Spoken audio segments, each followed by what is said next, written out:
In this video, we've compiled the most unforgettable customer moments ever caught on Hardcore Pawn. And at number 1, a customer punches Ashley. Hi, I got a problem. Okay, well, wait a second. Hi, I'm Ashley. I'll do that after. When you find After my, what? When you find my ring, I gave you a 3-carat. Okay, wait. I'm not here to follow your rules. You're in my store. You have my merchandise, and I want it back. Okay, so you are a customer here. I was a customer here. I'm not going to be a customer again because you can't find my ring. This woman demanded the return of her ring while completely snubbing Ashley's presence. You're not gonna storm to my store and then come up to me and start screaming at Then me. find my ring. Are you from Michigan? No, I'm from New York. In New York, we don't behave like this. Okay, well, in Michigan, we act like humans. Hey, I can scream longer than you. No, you don't. No, I'm from Brooklyn, girl. I'm from Detroit. As tensions escalated, both parties end up in a heated conversation. Where's your license? Here.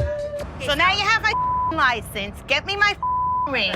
Oh my God, you are one loud lady. Don't give me that look from the side of your eye. I know that look. This is total bull. Don't tell me what to do. Don't tell me what to do. Don't tell me what to do. How long does it take to check? I don't the know. system? Can you be quiet for 1 second so I can do it? Loud noises. I'll show you what loud noises are. I grew up with loud noises. Well, do it already. You should have done it 10 minutes ago. Can you pull it under your name or somebody else's name? Just look up the name. She said look up the name. And without in the front. Are you kidding me? You're really gonna talk to me like that? I mean, seriously? She's not even in my system. Maybe she's older and she doesn't remember where she pawned her ring. When Ashley checked the store's records at the counter, she was unable to locate the woman's name or any information related to the claimed item. Take your license and take it where the sun don't shine. Because I don't have your ring. Goodbye. You. I know I brought my ring here. Take the walk all the way back to New York. She couldn't find anything, not in the computer, not nothing. I don't know, maybe they spelled my name wrong, maybe they did something wrong. You need to go back to New York and practice your yelling and then come back to Detroit and see if you can still keep up with me. Despite this, the woman continued to behave aggressively. But up next, this customer decides to dress down for real. I'm looking upon my jewelry, Let's see what you got. all the that he bought. I'm looking for at least 1,000. Silver. What that got to do with it? It's jewelry, silver, diamonds. It barely has any weight to it. It's not worth anything.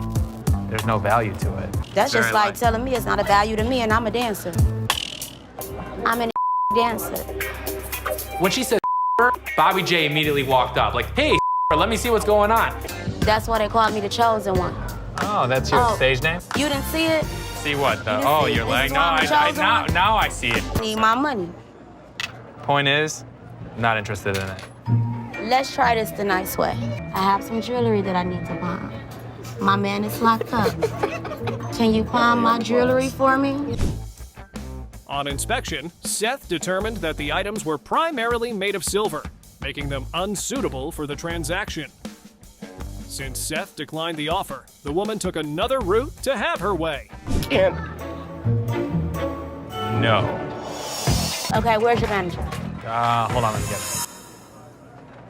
You're talking to him. So you just don't want to pawn my jewelry. That's all that it is. It's just not worth a whole heck of a lot.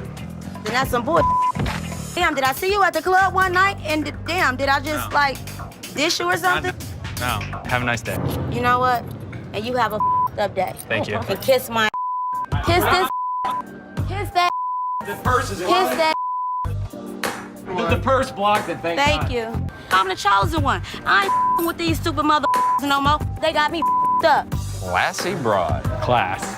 As the conversation came to an end, Seth politely wished the woman a nice day. But the woman decided to leave a lasting memory. Hey, boss, how you doing? How you doing, my man? Good. I was trying to find out how much I can get for this watch. You ever have it here before? Actually, I bought it from here. Really? Already you can tell, this man rehearsed this entire story during the drive over and still forgot half of it somehow. What happened? You drop it? Yeah. You know, I'm just looking to get about 200 for it or something like that. How much you pay for it? 200 back on a watch you bought here? Bold move. Seth didn't even blink before asking the most obvious question possible. About 250. No, you didn't.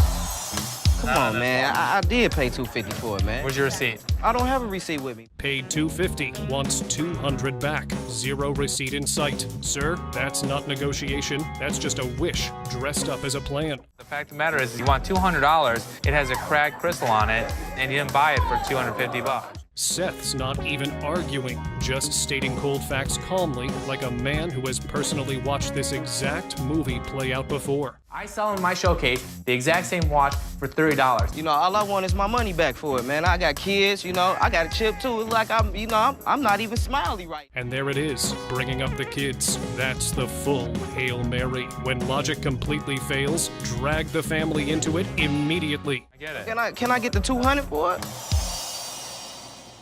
You know that's motherfucking bull. I didn't say anything. I ain't trying to go there or nothing. The second that no landed, the volume jumped from normal conversation straight to courtroom drama. Didn't even need a warm-up lap either. That bull. If I can't get my money, what's the point? Where's your receipt? You know what I'm saying? I ain't got no motherfucking receipt. How many times motherfuckers gonna ask me for a receipt? I don't have a receipt. Bro, just out loud, confirmed literally everything Seth was already thinking without being asked once. Anybody got a receipt in here I can use? Can I get a receipt from for? somebody? Who are you looking Can for? I get a receipt from somebody? You're looking everywhere besides right here. Polling the entire shop floor looking for his receipt is genuinely one of the most unhinged moves I have ever personally witnessed live. You got this smart-ass mouth on this lollygag, man. I ain't here to talk.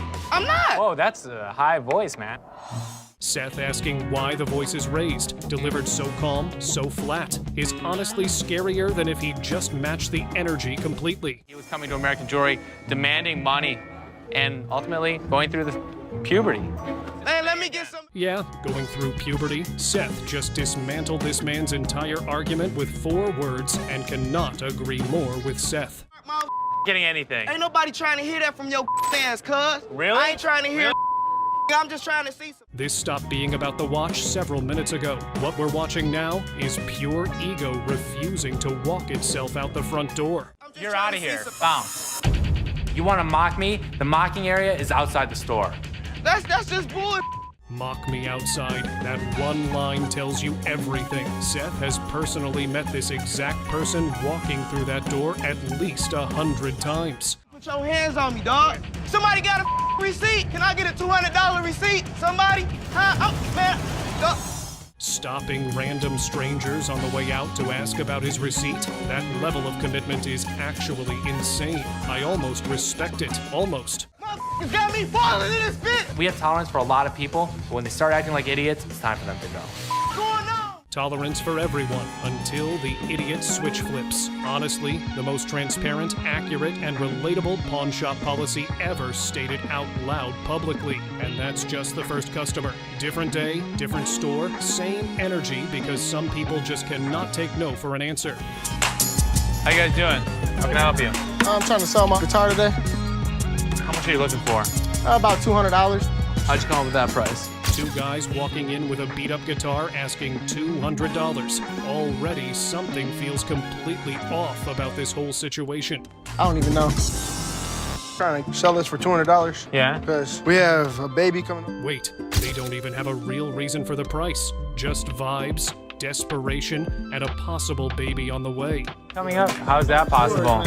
This girl has got pregnant and we need a DNA test. You guys both slept with the same girl and she's pregnant, so you don't know who. Bro, both of them, same girl.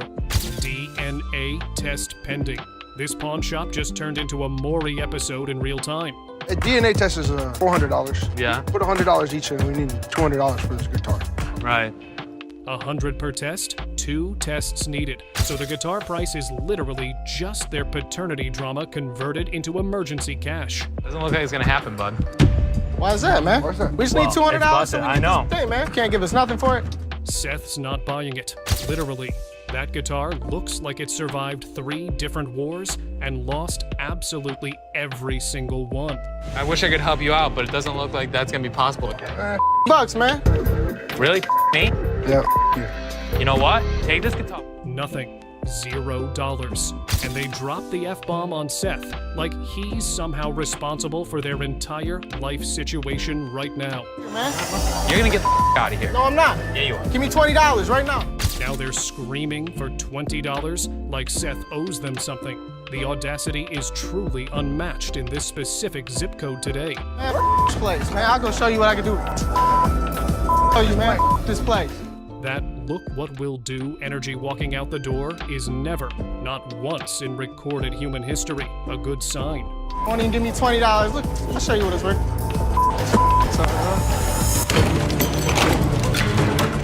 And there it is, smashing property with the exact same guitar nobody even wanted to buy. Poetic, childish, completely on brand. I'm not gonna tolerate that. These guys are gonna clean up this. Oh, they are absolutely cleaning every bit of that up. You created the mess, you own it. Karma clocked in early today. Down.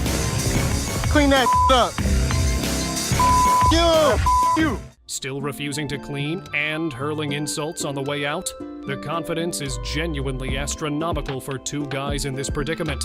These guys were both idiots. Now I've gotta pay to have one of my guys clean this up. These are never allowed back in the store. Banned for life. Seth said exactly what needed to be said. And honestly, that store just got a whole lot more peaceful permanently.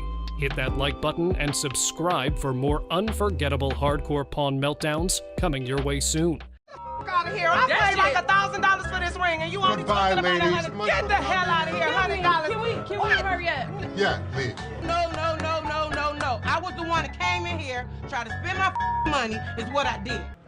You want to see crazy? I'll show you crazy. I better not see you again, and if I do, I'm gonna hit you with my truck plow. Yeah, I mean, I'm not leaving out of here till I get to stage. The big customer swings at Ashley and doesn't miss. A man flips out about his missing game system. The customer starts to throw stuff when told no. The female customer turns hostile when a laptop pawn goes horribly wrong. An angry wife wants her wedding ring back. A woman flips out because her ring was sold. A customer tries to eat her cake and have it too. Some customers are just out there. So today, we're gonna look at some of the crudest customers ever to come to the store. Hey, don't walk past me no more. I've been standing here forever trying to get somebody to help me. Why don't you come? Hey, I know you hear me. No. You know what? Give me a manager or something. A customer isn't happy with the services and is more than happy to trumpet her grievances. Hi, you a manager? Hi, I'm Ashley. You need some better help up in here. I've been standing here going on almost 2 hours. And here it is, ain't no point to it. Screaming really loud. So let me see your receipt. Here's my receipt. Look. Because he told me. Excuse me, nothing. You need to leave. You need to walk her back out the door. No. The lady gets her wish for a manager fulfilled. What? You know what? Don't try to walk me out. What? Yeah, I ain't one to look. This lady was a hot ball of a mess. Funky stuff. Dang on place. Just I'm the good witch. Y'all about to see the bad witch. This is against not only store policy, but also the law, and Ashley sends the woman home the same way she came in, angry. I want my. I paid for my get back. Not nobody else. I don't want nobody. I want my. The problem is we still haven't found it. Let me be honest with you. We don't have it in the store right now. How's it not in the store? I don't have the faintest idea. Apparently he's not very happy with the gaming. Give him my money back. So let's come over here. Let's write him up. Come right over here and we'll take care of you. The customer has had his item in pawn, but it's gone when he tries redeeming it. For the community. You ain't even trying to. The worst thing. What does the community have to do with you? Because I did something for you. Stop yelling at me. Stupid. Get your hands off. Get my. Don't be stupid. So what does that mean? It means what I said. You a man, I'm a man. Don't be stupid. You a man, you don't be stupid. I don't give a. No, he's just being an ass about it. Yeah. When Les intervenes, things seem to settle down, but the customer gets way too comfortable. No, sir, calm down.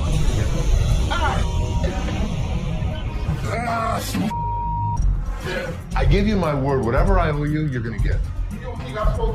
Here's what I can give you. He finally calmed down and we struck a deal. This was one of those situations that should have never happened. The problem was Seth's guys f***ed up. He tells me I can run stuff, and then he doesn't give me the power to do it. Let me make the decisions. You have to trust me every once in a while. Just when you think it can't get worse, it does, as the man goes for Les's throat. Good. What's up with this? Give me 1 second, sir. To be honest, I don't think we're gonna take them, brother. You say what? Go get somebody for me, dog. This made me act up. Yeah, what's going on, man? What's going on, cuz? 40? No. Yeah, I'm not interested. For real? For real. This mother on that bum. Listen, mother. Don't be throwing the at me. You understand? You understand? There's no shortage of entitled customers who come into the store, and this next one easily fits the bill. I mean, what's up with that? Nothing. Just called me a scene, so. Y'all about to rush me or something? Here's a guy yelling at the front. What's up with that? On that bum. Listen, mother. Don't be throwing the at me. You understand? You understand? Trying to gang. You understand that, dog? Trying to gang up. Understand that, dog? Trying to gang up. Don't ever throw. Take your hands off my mother. With the customer starting a tantrum, Les finally speaks, and let's just say the others were nicer to the man-child than he was. Yo, y'all ain't over here anyway. I smack the out your ass. Don't even reach behind nowhere. Reach what? Nigga, if I got it, got it. Reaching, Jonah. Don't be killing whatever. my stuff. Where the is the loan at? Don't try to steer me down. All right. On what you're gonna do? This guy was threatening me that he's coming back. Does he think we don't have security cameras? Does he think we don't know what his license plate number is? It'll be his worst day. If he even thinks about Try to step up like they was some players. They ain't even really in my ball game. I'm in for real. I'm up. this mother thought he was a badass. As you can see, I'm a badass. Les not only kicks him out, but also ensures the man stays out. If it were up to him, they'd probably ship the man to another state. I had got my TV out of pawn. Okay. They didn't give me a receipt, and I need the receipt. We don't give out receipts. What you mean you don't give out receipts? Nikki's about had enough with this chick, but she still does a stellar job trying to explain to this lady what's going on. We don't give y'all give out receipts. I do business with y'all all the time. You're sure you're at the right place? You know, that's the right question to ask. After all, if she really was a repeat customer, she'd know they don't hand out receipts for pawned items that have been recovered. I need a receipt. My man needs to know what the I spent my money on, and you sitting there looking all stupid, and you can look at me like you stupid if you want to. I want my mother receipt. Psycho chick here clearly didn't like the answer that she got, so she immediately tried to cuss Nikki out. Shot, beat your mother ass. You look nice today. Bitch, your mama look nice. Can you give me my receipt, please? I like that color on you. Bitch. Nikki managed to handle her pretty well, but her refusal to acknowledge her clearly wrong attitude only pissed the customer off even more. I think Nikki should have resorted to my all-time favorite method of customer service. Brick. Can I get my receipt? My man wants to know what the I've been doing with my money. Can I get I don't know what the you've been doing with your money. How the hell am I supposed to know? Look in the computer. A manager she asked for, a manager she got. However, she's going to be really disappointed since she's done the worst she could possibly do by threatening Les. Okay, it's time for your ass to get out of here. Get your hands on me. You better get your hands off me. You better get your bitch. Oh, no, Hopefully that overdramatic fall is going to make her rethink things on the way out. Don't let the door hit you where the good Lord split you, psycho lady. Raising your voice does not get you better service. The only thing it does is get your ass thrown out of here. Y'all don't know who the my people been. Jolly Green Giant looking mother. Here's another time Nikki had to deal with another crazy customer who came in to make some very unreasonable demands. My what? ID or your ticket. I don't have no ticket or no ID. My stuff was stolen and pawned. So what's the point of getting her name when she wasn't the one who pawned the item in the first place? It just makes no sense. We need him or the tickets. Or what you need him for? He ain't even nowhere around. Is it his name? Boosie, I'ma call you back. If her grown boyfriend doesn't know his way around, how did he make his way to the store then? And if she really was in the right mental space, she should have known that she could just, bring him along. Well, you have to make a police report. I need my stuff, a police report. Do it like I called the police? Since she clearly said it was stolen, a police report would have been the next best thing to do, apart from getting the thieves to come get it for her instead of going on a crazy rant. But if it was rational, we wouldn't be covering it. So did you make a police report? Can I do it back here? I'm not the police. Look, I just want my... Ashley's not one to back down from a challenge, so when this lady threatened to get violent with her, she immediately stepped up to that challenge. Hashtag popcorn. I'm not leaving out of here. I get my out. Now. I'm not leaving out here till I get my. The door's right there. Seems she was at least conscious enough to know that there's no way she could ever dare touch Ashley with security around. Have to leave. Okay. Oh, please. Bye. See ya. No. Hi, how are you? Got a little bit of a problem. Can't imagine why. My kids were playing around last night, broke my teeth. Now I have no teeth. They broke all your teeth? I had dentures. So they How'd were they playing. bring them? They flushed them down the toilet. And you want how much? About $300. $300. So I'm not gonna be able to give you 300. Two? No. See, the issue is it has to be a certain amount of weight. A woman with a smile like a jack-o'-lantern enters, claiming that her mischievous children flushed her dentures down the porcelain plunge. Now she offers a promise ring as collateral, hoping for $300 to buy replacements. Ashley politely informs her that it's more like a $10 promise, triggering a meltdown worthy of a Shakespearean tragedy. For me to pay you for the silver. Right, I understand it ain't worth all that. So what can you give me? $10 to buy it. No, I need more than $10. See, I have no teeth. Right, I go so to work I'm not tomorrow. paying you for your But, teeth. okay, well, what the can you do then?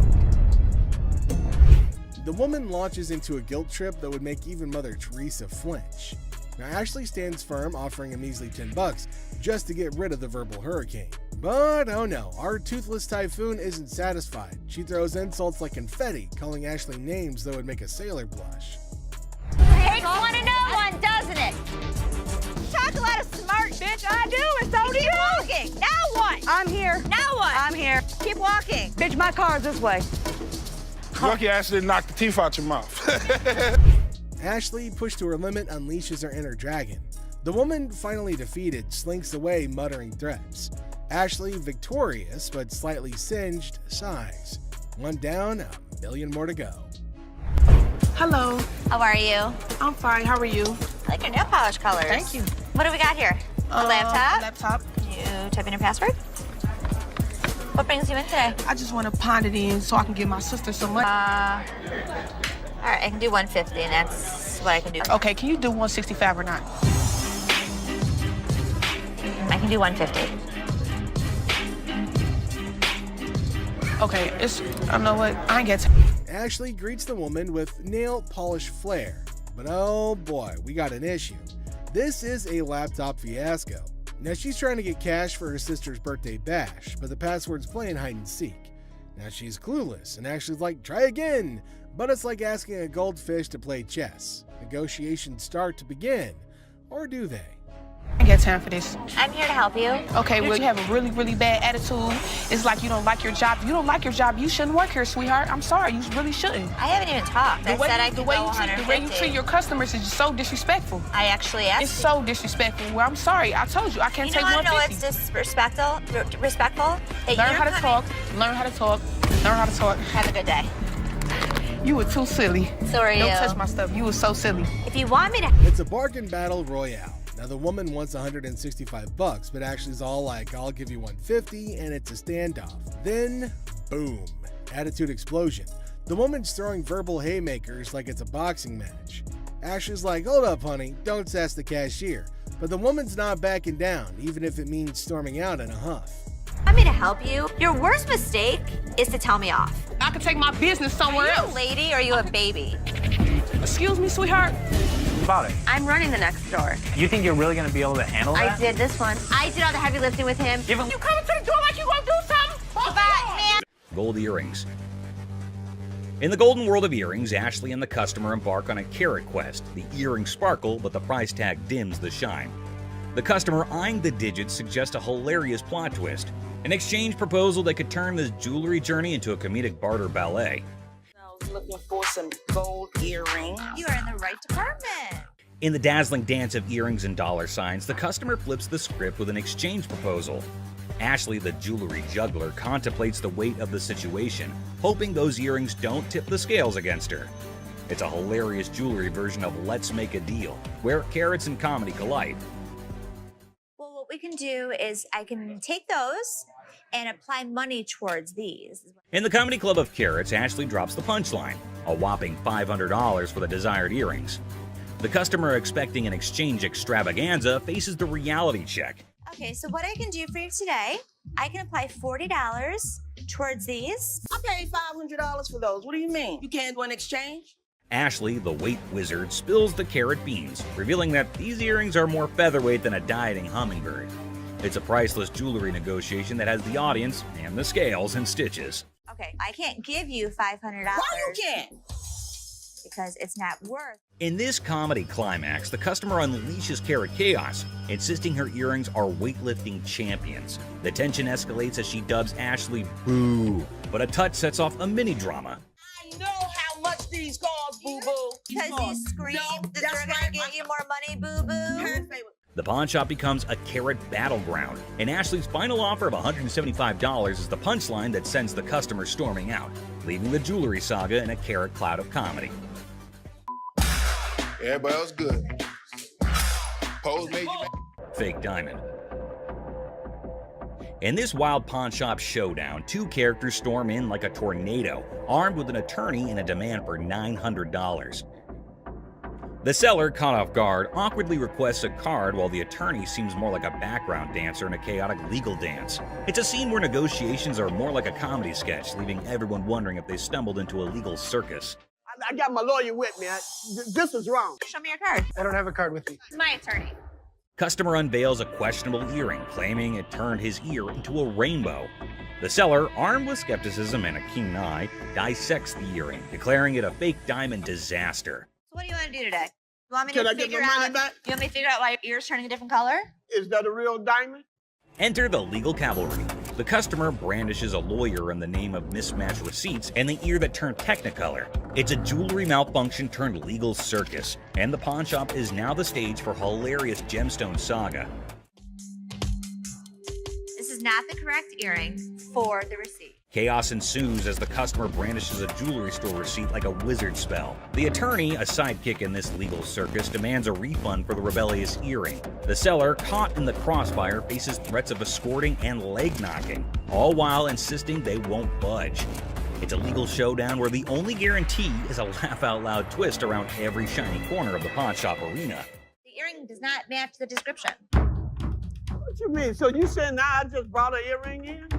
The customer, armed with a kaleidoscope ear and a refund demand, insists the seller turn around and walk that butt out the door. The seller, invoking a hint of pawn shop diplomacy, proposes a negotiation dance, but warns, keep your butt back there. Cue the dramatic soundtrack, and it's a comedy in motion. An evil woman anthem echoing through the pawn shop arena. Get out. Yeah, you know, took my money. You sold me a bold earring. First up are these customers who found a piano in the store that caught their eye. They got a bit too invested in it and caused quite a ruckus. Ah, they got it, my baby. It's still here. You can get on that thing. What's up, everybody? Moochie the Great. With how confident he was acting when he tried to play, you'd think he was a hidden master trying to give the greatest performance ever. Let me see if I can raise the money right quick. Kidding, right? Sound like it's out of key. Sound good? It's off key, man. We are. Moochie the Great in this thing. Everybody pay attention. Before they could even progress well into their surely disappointing recital, Byron pegged them as the troublemakers they are and tried to toss them out. Piano ain't working. Now, how you gonna smash my fingers? Watch your fingers. Have a good day. Bro told, let's go. Have a nice day. Man, come on, bro. Get up. A man walked up to Ashley, hoping to get his hands on a job application form, which is a must-do for parties interested in getting a job at the store. Hi. I need a job application. Okay. What position are you wanting? I'm trying to be security. Okay, let me get it for you. All right, thanks. The guy must not know how recruitment works. After all, they haven't even checked his answers. Talk less of his background, yet he's already asking to know when to start. Like, when do you want me to come back? We're gonna have to review this, and they will get back to you. Someone told me to come in and fill out the app, and he said he got me. Who was it? Rich. What's going on, Rich? He said you told him that you were gonna hire him for security. If I really knew this guy, then his decision to cut him off at that moment was definitely warranted, since the allegations against him could have cost him his job too. He's not the owner after all, just an employee. We used to chill all the time, man. I don't really have a clue what you're talking about. I'm saying, but you said come in here to fill out the application and you was gonna give me a job, man. You know what? And you said that I was going to hire you today. Yes, bro. Okay, well then let's make this real quick and simple. You're fired. Just like that, he probably set a record for the fastest hire and fire at that moment. I wasted my time coming up here. You know what? You're wasting my time making up these stories. Let me show you how security really works. Why would Felix, you leave somebody get him the out of here. That's security. Get Nice out. working with you. Bro. This customer dressed in this very elaborate costume came into the store looking to sell his earring. How can I help you? A genius idea of trying their hand at the slot machines that were lined up for sale at the store.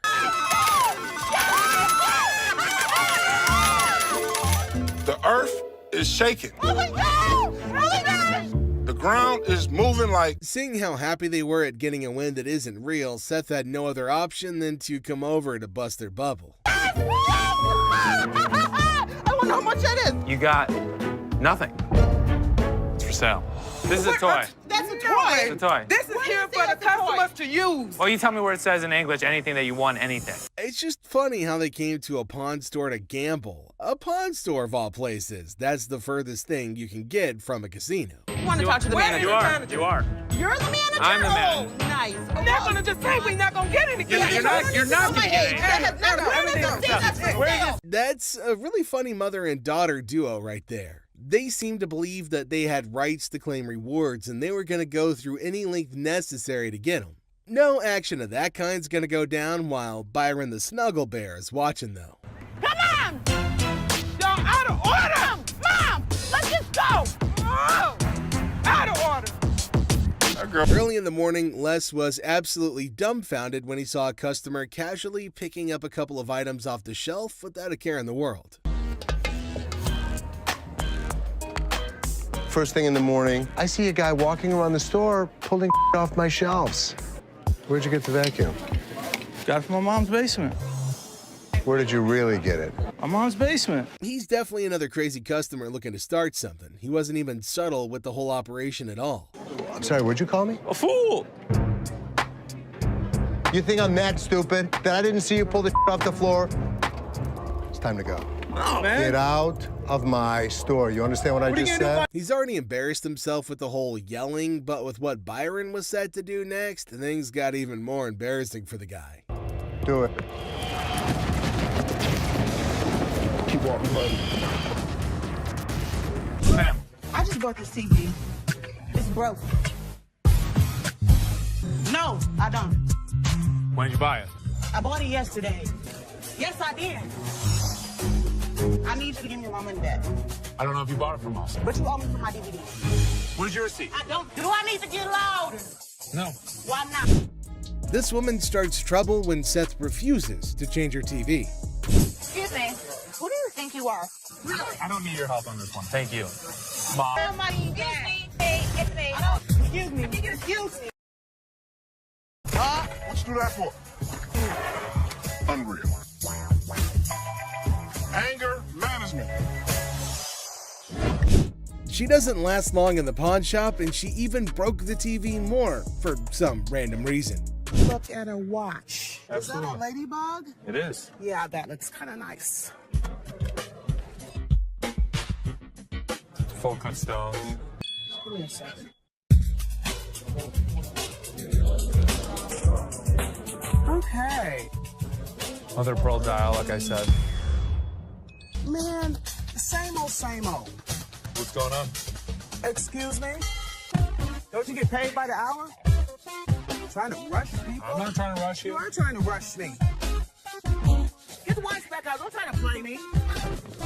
Seth and this customer can't seem to get anywhere in this transaction because she's texting.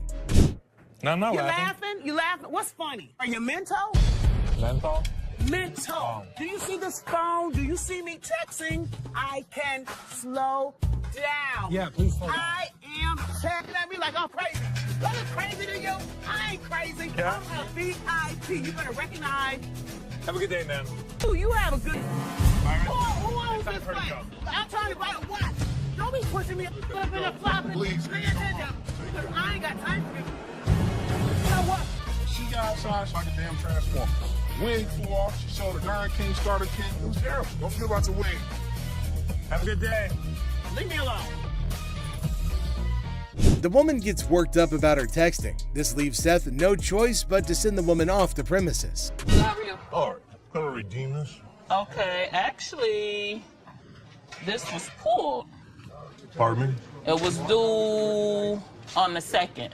No, I'm here to pay it right now. I know, your loan is only for 90 days. So What are you talking about? If it's out there, then we can work from there. Look, seriously, come on, why don't you just give me the TV back so I can leave, all right? Yeah, I'm getting a little aggravated. I'm sorry you're getting... I'm ready, You're ready to what? Just get pissed off. All right, I'm not... Seriously, no. Seriously? Yeah, seriously, I want to just get it over with. What are we going to get over with? I want to get my TV. What you can do is you can go buy a TV. You know what, I'm getting... You sound just like him. I'll put a big-ass flyer in the street. I'll make up signs. Well, American jewelry alone sucks. Looking like Nick Nolte after hanging out with Charlie Sheen for 3 nights. Go on somewhere, man. The guy wants his TV back, but he's past due. And it's really hard for this delusional man. A different and uglier brawl erupts in the parking lot. Talk about a mess. Bizarre bikini.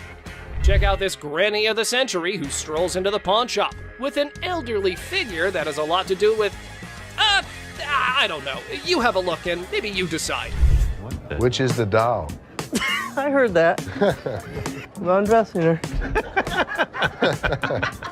What can I say? A really nasty-looking woman, but a very cool item. Yep, that's about accurate. You just saw a long-legged granny in a bikini. All the efforts are done in the name of art. However, our granny here invested in this model. How much did you want for this thing? I'd like to get $500 for it. This thing is art. It's a very cool item, but not for that price. She's really cute. I mean, she's really fun to look at, but it's not going to be even close to 500 bucks. Never mind, that was gonna be a deal breaker. Unless Les had some more quotes to add to the art piece, this stirs things up for the selling mix. Here this woman was playing my game, and I was losing. 200. 190. I'll take it. Will he stop? Okay, schlep it home. You know, I heard my dad saying it wasn't worth the extra $10. Bull. She wants 200. Latex vacuum bed. Look who's spicing up the pawn shop scene. This dynamic duo's got a latex vacuum fetish bed up for grabs. You know, just your average afternoon errand. Latex vacuum bed. A what? A latex vacuum bed. So you have sex with latex? Pretty much. It's like the autoerotic asphyxiation is what Pretty it is, much, correct? yeah. Bobby J surprisingly knew exactly what this thing was. All right, I was wondering, who needs candlelit dinners when you can have vacuum-sealed intimacy? I'm not here to judge. However, here's a quick demonstration. Is it normally when Felix has his hand over his mouth? Normally what they like. I actually used it. Are you breathing? There we go. Not gonna work. It's working. Everyone's a critic when it comes to, what's the word? Innovative sleeping arrangements. Yeah, there we go. And we aren't sure if that ever went up for the big sale. Used it. So how could you not want to do this with him? Because I don't want to suffocate. It's not for everybody. I'm familiar with the bed. Very much so. Just imagine having sex and he don't have to hold you. Perfect. Well, now we got that out of the way. Watch your punk ass up, but you ain't taking my car. You I got my laptop home. I ain't leaving this bitch till you give me my money. I need my mother hair. Time to go. No. My friend's laptop. Are you low on cash? How about you swipe your laptop, hoping to make a quick profit at the nearest pawn shop? If you want to give it a try, just watch what you're heading into. What the hell? You mean to tell me you don't stole my damn laptop and I don't blame them damn kids for this damn laptop all this damn... That's how you gonna blame me? We supposed to be friends? Got me up. Take my laptop. Ugh, that tension, right folks? However, our big boss Les was unable to fully comprehend the conflict. And he couldn't care less. These people were just up to making a fool of themselves. I think that these women were fighting over laptops. Watch your punk ass home, bitch! Watch your punk ass home! Cause you ain't getting my mother we, being a sucker for drama, sorted it all out. Apparently, somebody's valued belongings were stolen by their BFF. What chance do they have of surviving this unthinkable betrayal? And I'm thinking these got my Okay. All right, that's enough. That's enough. all this time, my laptop was missing, but I got my laptop. That's all that matters. All right. Earring error. In the dazzling world of pawn shops, we find a woman aiming to part ways with her prized earrings. But only if things were that simple, then there wouldn't be a whole show made out of it. I'm here to pawn these earrings. Okay. Trying to get $350 for them. Why do you need the money? It's none of your business why I need the money. Pawn my mother jewelry. We all know that our big boss here has quite a keen eye for the merchandise he deals with. And warning, you better watch out if you try to sell him a knockoff. These are real. They are real earrings. They're just not real diamonds. They are. No, they're yes, not. they are real. How the you gonna tell me just by looking at my that they not real? They're not real. As things were getting hot, the woman kept getting non-negotiable. That definitely makes a reality TV treat. Keep it coming, girls. Ladies that act like ladies are treated like ladies. No, it don't work like I ain't leaving this bitch till you give me my money. I need my mother. Time to go. Stubborn guy. Our Mr. Clumsy here managed to turn his girlfriend's car all wrecked up. Now he's off to pawn his genius-level ideas to fix the car and his relationship. I need to pay my court fees. I got a DUI, crashed my car. Well, her car. I took her car with a couple friends. You just need to get as much as you can. It's not your damn business. I'm here for you. All full of himself, he went all gangsta mode on Seth, trying to get money for 2 of his rings. Did it work? Nope. However, things were about to get more annoying. What's the highest you'd go? $900. That's ridiculous. Tell him what it is. No, don't tell me what to do. Stop talking. Stand behind me. What's the problem? Tell her to stand behind me. This is men talking right now. Our boy's respect for his girlfriend shines through as the negotiations heat up. Hold on to your seat, because this encounter was a true lesson in having proper manners. Maybe we should just take the money.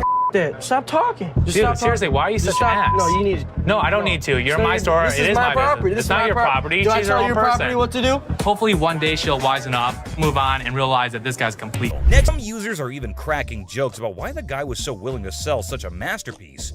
One such comment was he must have been scared of his wife's anger, whose eyes are always fixated on that sword. And if she ever gets her hands on it, she's ready to knock him off. Talk about a dangerous situation. Another user said he got robbed? Well, we have to wait to see the actual plot. That was pretty foolish, right? I mean, who was gonna check if the thing was actually legit or not? So they asked the seller how much he wanted for it, and he said $5,000. The buyers were skeptical about its condition and started throwing offers as low as $800. That's a crazy drop. But then he got to meet up with Mike Yamasaki, the expert. And Corey explained how he took a shot in the dark and bought the sword without knowing if it's actually worth the money. So, after taking a small glimpse at it, Mike recognized it as a samurai sword and told Corey the history of the sword. He stated that after World War II, around 3 million Japanese swords were taken out of Japan by the occupying forces. In those days, the Japanese warriors, also known as samurai, were skilled professional fighters, and the samurai sword was like their badge of honor. If you didn't have one, no way you could call yourself a samurai, man. Then Mike decided to inspect the sword and took a closer look at it.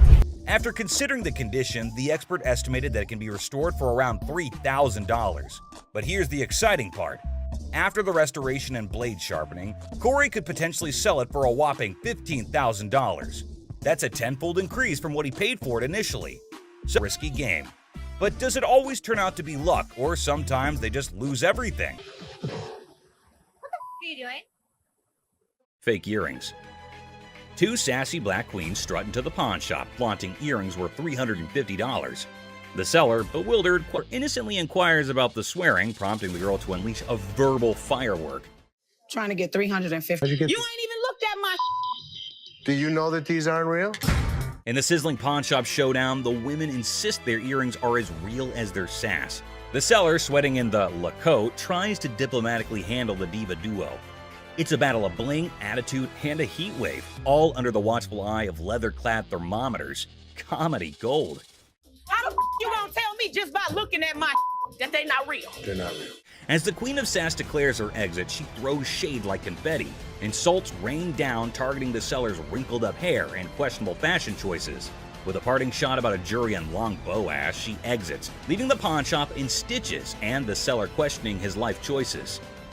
I ain't leaving this till you give me my money. I need my mother ass in. Coloring book. Ashley enters confidently, challenging authority. Seth tries to manage the chaos. Tension rises as they clash, leaving everyone puzzled. Don't come in here thinking that you know everything in your I didn't know you anything. should go off and like run back to Hawaii where you bought that shirt. Unearthed gems, a JFK coloring book from '62, and a Frank Zappa one from '82.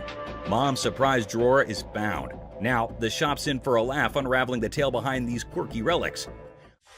Hello. Hello. I have a John F. Kennedy coloring book from 1962 and a Laugh out loud scene as the seller confesses to buying a Frank Zappa coloring book at 25, never cracking it open.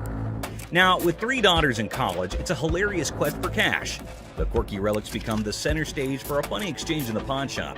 So why do you want to get rid of it since you loved him so much? well, I have 3 daughters in college and I need money. The negotiation dance continues as the seller justifies prices, leaving room for haggling. Tension rises comically as the buyer feels snapped at. The shopkeeper offers a research break, declaring, "I'm not in a hurry," in this pawn shop sitcom starring quirky characters. Okay, do you want to give me some time to do a little research on this, You can or? have all the time you need. I'm not in a hurry. The plot thickens as Ashley discovers the price coloring book online for $8.75, triggering a hilarious spat. I didn't say any of that Can to you you. read that? $8.75. So make me an offer. 0. She hilariously expresses her dismay, accusing the customer of rushing and shoving a phone in her face. I'm looking at the one that he wanted $50 on, and I pull it off, and it says $8.75. The bickering ensues, with both claiming they're not married, adding an amusing layer to the pawn shop sitcom. I have to take him out this way. That's how much he pissed me off. In the ongoing pawn shop drama, Ashley delivers a sassy retort to the customer, suggesting he adds value nowhere and jokes about returning to Hawaii. The banter continues as another worker calls out Ashley for being rude, I think you're disgusting and rude. I didn't say any of that Can to you you. read that? $8.75. leading to a comical exchange where Ashley dismisses them to focus on yourself. The workplace comedy unfolds with quirky characters and witty comebacks. Well, you don't add value to the organization. I have one. Well, thank you so much. But the next Okay. time you send my paycheck, you can tell me how to work. Parking lot. Cue the workplace alarm. The notorious parking lot gambler is back, and the office crew is on high alert. With a battle cry of "Let's go get him!" they embark on a mission to catch the elusive man of many lands, or as they dub him, That Lady Pakistan. Office drama just hit the jackpot. What gambling again in the parking lot? Meet Robert Robertson, the maestro of sports memorabilia, introducing himself to Dennis in a pawn shop saga. The plot thickens as he unveils a treasure trove of Detroit Lions autographs salvaged from his sister's basement flood. Forget superheroes, this guy's heroics involve rescuing signatures during a Union picket line water ballot. All right. Here's Robert. Robert, Nice to I'm meet Dennis. you. Nice to Nice meet to you. meet you, Dennis. Yeah, I got an item here. You might be interested in. In the wild world of pawn shops, Dennis is hit with a first, an NFL labor strike poster.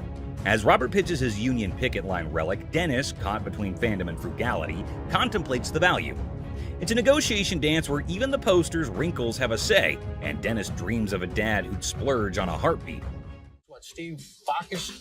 This is the first time a guy actually brought in an NFL labor strike poster. Dennis and Seth, the dynamic pawn shop duo, are advised to step up their deal-closing game.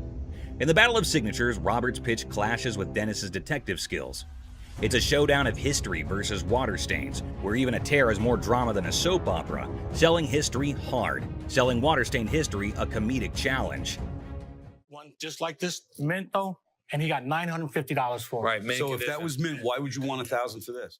In this hilarious haggling carnival, the pawn shop pros are on their knees throwing cash offers at Robert for the water-stained NFL labor strike poster. It's a dollar dance-off with Dennis and Seth, and they're juggling 20s like it's a comedy club. In the end, it's 520s that win the bid, leaving Robert with a pocket full of paper and the pawn shop crew high-fiving over their historic steal. $75? No way. Offering you just $100 cash money right now would make it. This woman claims her boyfriend pawned her TV, but Ashley can't help her the way that she wants her to. It doesn't end there though. The woman tried to take a cone since she couldn't get the TV. So,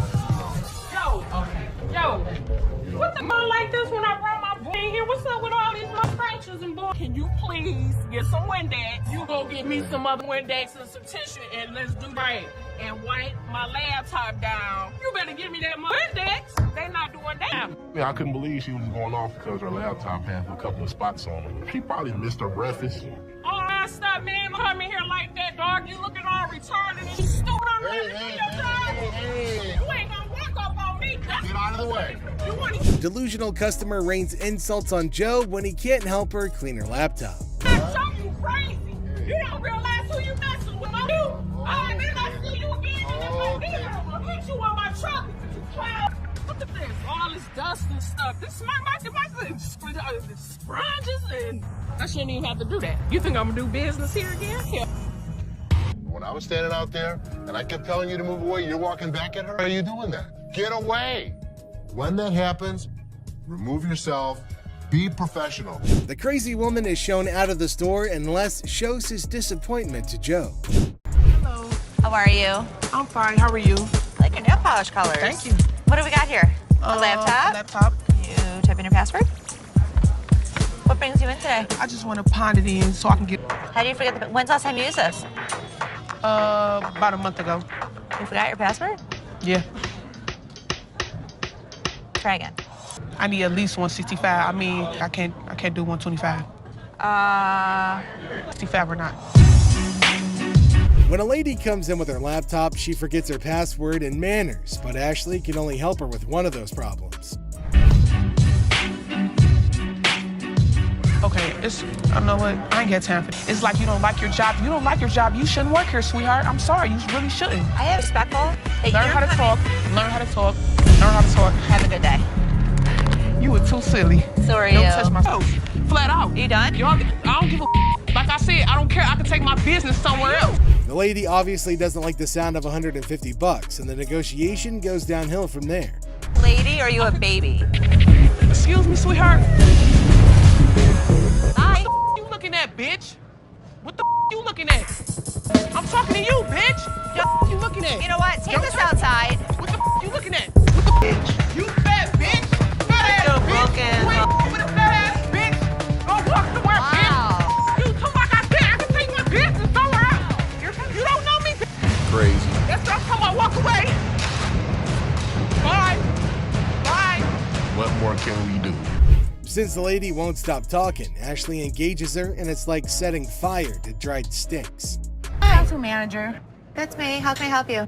My wedding ring that's $5,000, you guys have it. I want it back. Okay. Your ring. Yes, he took it because we're having financial problems. I get why he did it. I just want to come in. No, I didn't make a police report. The hell am I going to make a police report for? I'm not going to call the cops on my husband. I'm coming to you to get my... For the ticket? Oh, my God. I want my ring. Can Okay, you so get let in the me... computer Okay, so and let look me... up the name, Okay, tell me how much I owe you, and give me my... Nothing is scarier than a woman with a vendetta, and Ashley's best effort to handle this one with care absolutely fails. All I want. Okay, so let me explain to you how this works. First of all, I don't just look up somebody's name and give you their information. I didn't ask you to give me the information. Give me my ring. You bring your butt out. Mother-daughter feud. Well, ladies and gentlemen, hold on to your liquor bottles for a heartwarming episode of Mother-Daughter Treasure Hunters. They had gathered some priceless junk to fund their world tour. So what you got? I got some really expensive stuff. Show me. Some old liquor bottles. Some old albums. Stamp book. Didn't you think he worth something? No. You got a whole lot of nothing going on over there. But wait, Les examines their items and deadpans. Sorry, ladies, it's all junk, no worth. The things took a swift left from there, guys. Told you it wasn't worth nothing. You need to watch your trap because this worth everything to me. It don't matter. They don't want it. This is not junk, okay? So don't you comment on I told you. So you better not don't. to come here. You better don't go there. Gas. You better don't. You better don't. It's like watching a comedy where emotions run high over little treasures. They both argue fiercely about sentimental items. Talk about teaching your kids some manners. I will kick your ass. I'm your mama. You better don't. How the heck you better don't. No, you get the off my. I thought it was kind of funny watching the mother and daughter argue with each other. Okay. All right, that's enough. That's enough. Body slam. Our guy claims his grandma's ring is a lost treasure. Well, that part's for Ashley to decide whether it's real or something that came out of a cereal box. How much are you looking for? Is this enough to pay rent? How much is your rent? $300. Okay. Do you have anything else? Because this unfortunately is not real. What you mean it's not real? It's not real gold. Basically, I sat up here and waste my time talking to you. You didn't waste your time. Oh dear, Mr. Sad Story. You've really painted yourself into a corner now. It was almost as if he was starring in his own drama series. I'm like, just give me my ring. I need to speak with somebody else because you irritate me flat out. I'm trying to help you solve your issue. What you mean? What you I'm mean? trying to help you solve your issue. Lower your voice. This guy's acting really erratic, and it's making me really nervous. Hold on tight, because here come the Powerpuff Boys to rescue our protagonist from his own soap opera. What a gimmick. A day he's gonna remember for a while. Don't put your money in. No, she ain't by herself, man. She ain't by herself, my man. Bitch, I'll be back, bitch. You're talking that now, get the hell out of here. He was lucky I have other things on my mind, or I would have beat him to a pulp. PlayStation. In a stunning twist, our lovable, larger-than-life customer walks into the pawn shop dreaming of snagging a PS3. Let's hope the controller can keep up with his enthusiasm. How much are your PlayStation 3s? How much you want to spend? You got $70. Can't let you go for 70, my man, unfortunately. I've seen them for $70 to $80 at other pawn shops. Does it come with a warranty? It comes with an as-is warranty, unless you'd like to purchase an additional warranty, which I'd like to help you with. This is bull. Our six-pack gamer needs some physical exercise rather than video games. Mirror, mirror on the wall, who needs a jog more than them all? I need a PlayStation 3 for $70. I sell them for $100. That is ridiculous. All I got is 70. I want somebody else to talk to around here. Well, there's only gonna be one other person you're about to talk to, and if you keep your voice raised like that, we'll be more than happy to speak with you. And here's where you might consider scheduling that eye wash. Oh boy, up next could rival a comedy sketch, complete with unexpected twists and turns. Get out of here. I'm gonna take a ride, big boy. Big boy. Ride, big boy. Push me. Here we go, big boy. Here we go. Have a good day. What's all that about? What you wanna do? I come down this my level, beat your ass down here. What? Think you all that, bitch? Do it right. Ashley fires. So, guess what? There was a worker at the pawn shop who some folks thought might be stealing stuff. Ashley got wind of it and had a little investigation on her hands. You said you wanted to know if Tressa asked me to put anything else on the internet? Yeah? Well, she did. She did? Another watch. Are you kidding? Nope. I'll take care of it. Don't even put it on the internet. Okay. I have to check with Brian first to see if Tressa got permission to pull the watch from the display case. Right when Ashley was busy being a detective, the sneaky thief decided to drop in. What wonderful timing! Well, since you're here, time to do some explanation. I didn't ask him to put it online yet. I didn't ask him. So he wouldn't just offer it? Right. You said to come to one of you guys. Well, before I would have bought it, I would have came to you But guys. you already asked him to put it on the internet. No, I said, was it a possibility? I pulled it out. Okay, you went around the bush and kind of asked him. No, I'm still not 100% sure if I wanted to buy it. Alrighty then, you're going home because you were not hired to make CEO-level decisions. But wait, there has to be more about this situation. You're fired. That's fine. That's fine. I said I wasn't even sure if I was going to. It's fine. I literally told everyone that you weren't as big of a bitch. I was wrong. Excuse me? Get the out of here. Get out of here. Let's fight. How much can you give me, man? 20 bucks? $20. The hell you mean? I'm more or less helping you than anything. Man, I'm gonna need more than $20 for this, man. Of course, they're giving you exactly what it's worth, aren't they? So just take the money and run. But anyway, here is how our man decides to handle the situation. Hey, come on. I played this game before. I know this was a scam. You broke my trust, and because of that, Justin, you're fired. Replica. Oh boy. Get your wrists ready for this one. A man walks in with the Audemars Piguet watch, and Les was in all mood to get his hands on it. How about 6? 4,000. No, I don't think I can go that low. You want to meet in the middle? I'll go 4,500. No, I need to get the 5 out of it. Sorry. All right. Appreciate your time. 4,600. However, our pawn king did pull out these big bucks. But he was sure. Duh, he was. But hey, just wait, because Seth might have a different opinion. So let me check it out real quick. Oh. coming up counterfeit. Oh, bull. Oh, yeah? Look at it right here. It says, do not purchase. It's a known counterfeit. What? Did our pawn maestro get scammed? Well, wait. They called a seller back in for another purchase to trap him down. Let's see how that goes. You mother coming into my store selling a that's not real. Here's the way it works.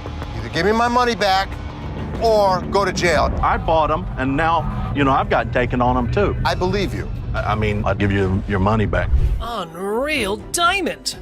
Regular day at a pawn shop. Antique necklace. A man strolls in claiming an antique necklace. Now he faces the daunting challenge of convincing the pawn king Les that it's the real deal. Good luck, buddy. It's been passed down from generation to generation to generation. Now it's mine, and I'm trying to put you in the game with this crystal antique rosary. So how much can I get? Well, you can't get anything. It's not diamonds, it's not gold, it's just crystals. Well, I ain't no expert, but definitely, that necklace was nowhere near being called antique. Mr. Too Much Full of himself was clearly up to no good. How much would you pawn this for? I won't take that in pawn because we only take precious metal. It should be precious to you. Why should it be precious to me? Because it's antique. Didn't you hear that part? No, I can't take it, I'm sorry. Well, I think you need to work something out with me, man. This dude just thinks that saying antique will make his necklace any more valuable. What a joke. How about we let the jewel expert take care of this one? No deal. Deal. How much you gonna give me for? I'm gonna start running way out the door. Hey, hold on, man. Hold on, brother. Hold on, man. Hold on. I can leave on my own. Hey, what are y'all looking at? What you looking at? Good day, sir. Have a good day, man.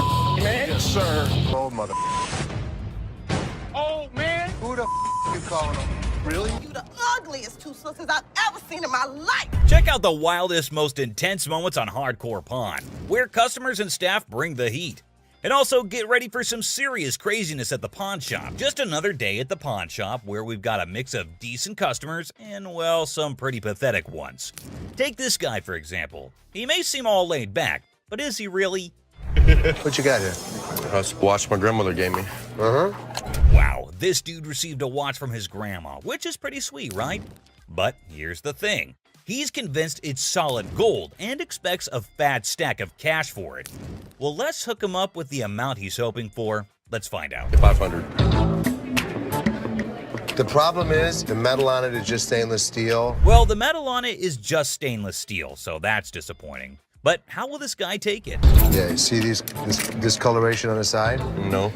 You don't see the rose? Whoa, hold up. This dude just flat out rejected it without even taking a peek. Talk about a major red flag, am I right? Less than explain. In between the links were gold-plated. The gold plating had rubbed off. The watch had no value. And then this guy's like, can I get someone else to check it out then? Because Les shut down his hopes of getting any cash. Whoa, okay, Mr. Expert. This dude is seriously not happy about it. Value. It does have value. How about your chain? You want to pawn me your chain? Anyway, being the sweetheart that he is, Les brings in another dude for a second opinion, just to be fair. But what happens next is totally mind-blowing and straight up disrespectful. Brace yourself for this one. It's gonna shock you. Does this bozo know what he's doing? Well, I wouldn't really call him names. Seriously, this dude needs to chill and get a grip. I mean, who does he even think he is? Anyway, from that point on, things started spiraling down, and honestly, it's for all the right reasons. 500. Nothing. Stop being a bitch. Now, Les ain't about to tolerate any disrespect, and nobody should. And this jerk is about to experience a dose of his own medicine. And let me tell you, it's not a pretty sight. Check out what Les has in store for him. Give me my mother, man. Come over here and pick this bitch. Oh man, this dude is about to get serious flipping off. I kid you not. You know what goes down with idiots like him? They're in for a rude awakening. Yo, you, get him here. Let's go, my man. Have a good day, sir. Have a good Gotta admit, that was seriously hilarious. What did Les have to lose? Nothing at all. But this guy, oh yeah, he got exactly what he deserved. The man just couldn't stop with the curses. Yes, sir. Let yourself out. Let yourself out. Oh, you think this was intense? Well, hold on tight because you haven't seen anything yet. So this dude walks in, right? And he brings in some equipment, no beating around the bush, and straight up expects a cool $100 for it. Can you believe that? Like, I'm trying to get at least $100 for it. $100? Yeah. I won't even be able to sell it. Well, the guy just flat out tells him that there's no way he can cough up $100. So the customer's disappointed, but hey, at least he's keeping his cool, right? So how much can you give me, man? $20? Well, we're clueless about what this dude's gonna pull off next. But hold up. Seth comes swooping in to handle the situation like a boss. Let's see how he tackles it. Sitting on the back? Do you know what it is? It don't matter how many you sitting on in the back. Because then I can't. Well, things are seriously heating up, and it's turning into a real mess. Seth tries to talk some sense into the guy, but he's just not cooperating. And instead, he's shouting like there's no tomorrow. Dollars for this. You paid $200 for that, I overheard? Yeah, I mean, really, you paid $200. So Seth breaks it down for him, saying it's not even worth $100. But this dude is now causing a scene, making a big fuss that's grabbing everyone's attention, to be honest. I'm trying to get money for it. I've been waiting in this line for an hour. I need more than This guy seriously needs to calm down. He's dropping way too many curse words. And honestly, it's gonna be his one-way ticket out of the shop. That's when Les steps in to take charge. Let's see how that plays out. You gonna do old man? Who you calling old mother? Old man? No way, he actually said that? Like seriously, what the heck? This guy just keeps digging his own grave, making the situation even worse for himself. Brace yourself, because what he does next is gonna leave you absolutely stunned. Really, mother? I got this. I got it.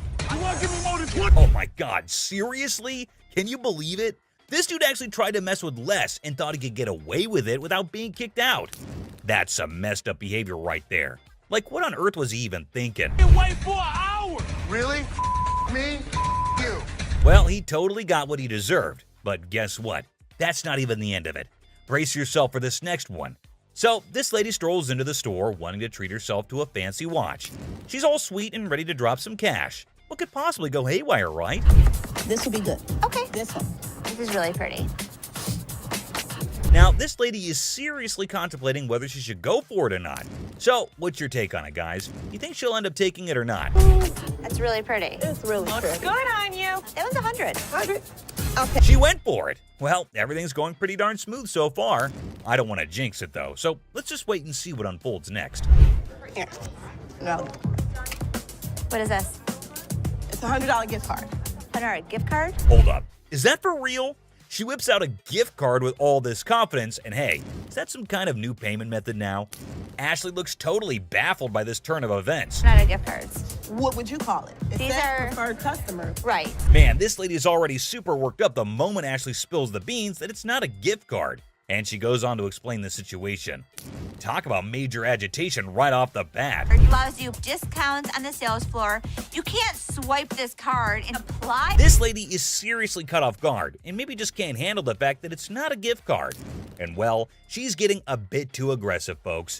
You know, the kind that usually gets shown the door and tossed out of the shop. Turn around and swipe it, okay? There's no swiper on this. So you telling me I'm I gotta say, this lady is giving me some major secondhand embarrassment. I mean, it's crystal clear that the card cannot be swiped. Like, come on, that's basic common sense. But no, this woman just kept on making a complete fool out of herself. I don't understand up in here, okay? But what is she gonna swipe? Hold on one second. Let me explain this to her. Man, the way this woman is yelling, it won't be long before she gets the boot from the pawn shop. This customer is completely unreasonable, dude. But hey, props to Ashley for still trying to explain things calmly and patiently. Where do you see a swipe thing on this? Do you see a Someone needs to rein in this woman because the way she's throwing a fit over a gift card is seriously ridiculous. I mean, does she not even realize how foolish she looks?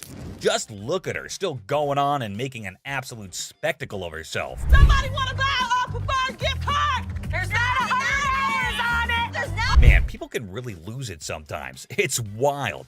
And last but not least, we get this other dude who goes absolutely bonkers.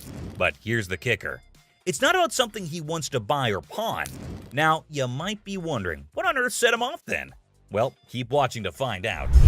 Hey, how you doing? I'm here to buy an engagement ring. So, no kidding, this guy is actually here to buy an engagement ring. Whoa, that's some exciting news, isn't it? Les coolly presents a selection of engagement rings, and you'd think everything would go smoothly, right? Well, except for the blaring car horns outside, because of course, nothing can be too easy. Damn, so that's the reason for all the honking? There's a massive truck just sitting smack in the middle of the parking lot. Now, take a wild guess. Whose truck do you think that might be? Come on, give it a shot. It's not rocket science. Semi-truck. And then it's white gold. That's me. Sir, can you... Ding, ding, ding. It's none other than this guy. So let's politely request him to move his truck from there. And what do you think his response was? Find your place to park? Oh man, come on now. I'm in a hurry. I can't be moving my truck in this. Yikes, did he seriously say that? I mean, how do some people not have basic common sense?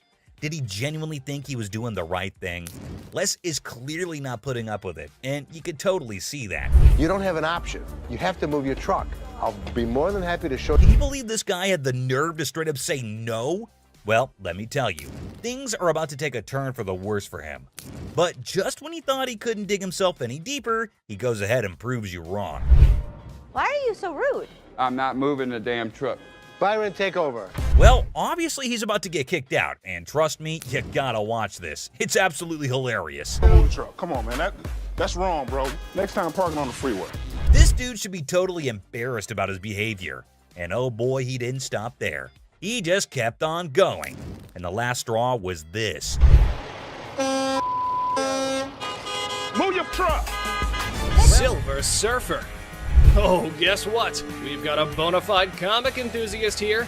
Big surprise. Like, who isn't, right? Well, this guy's taking his passion to a whole new level. Feast your eyes on what he brings in. That's a Silver Surfer. Silver Surfer. Life size. Tell me about it. Well, this was a display for the Fantastic Four Rise of the Surfer movie. They made 1,500 of these, and plywood board. It is wrapped in a vac metal plastic wrap. Oh, what a shocker. It's a collector's item.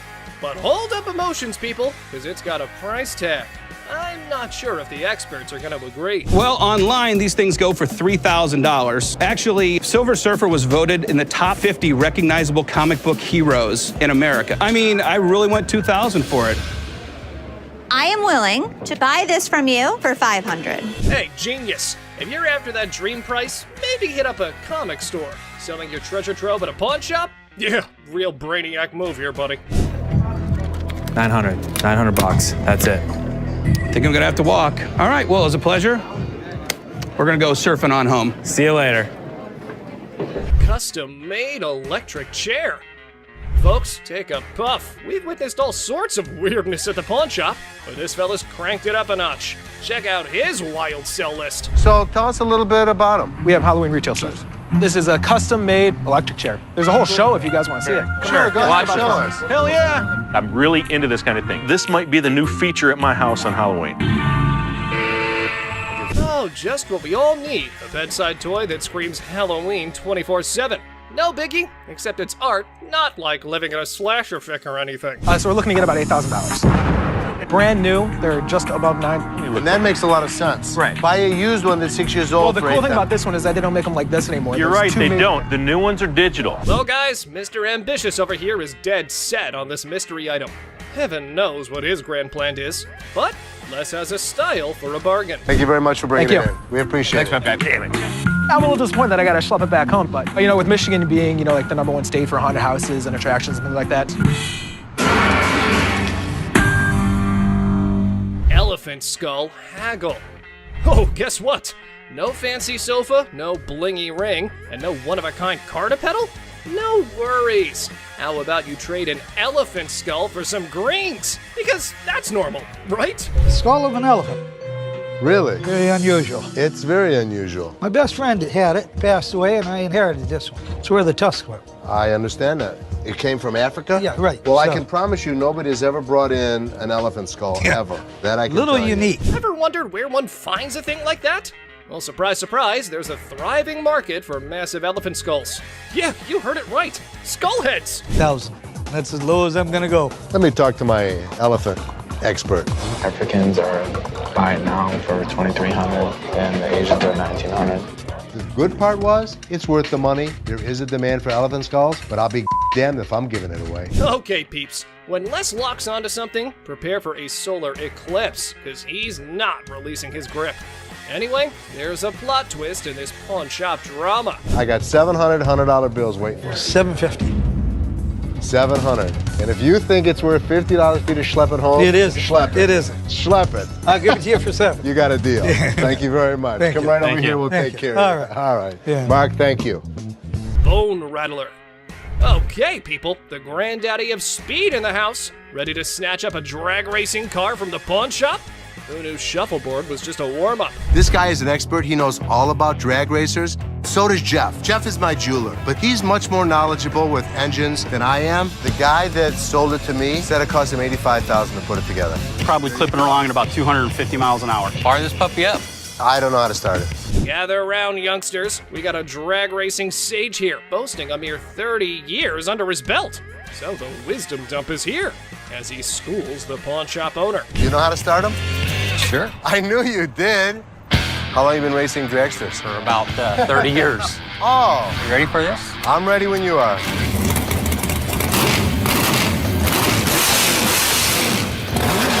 All right, Mr. Been There, Done That. Let's see if your drag racing tales can seal this deal or take a nosedive.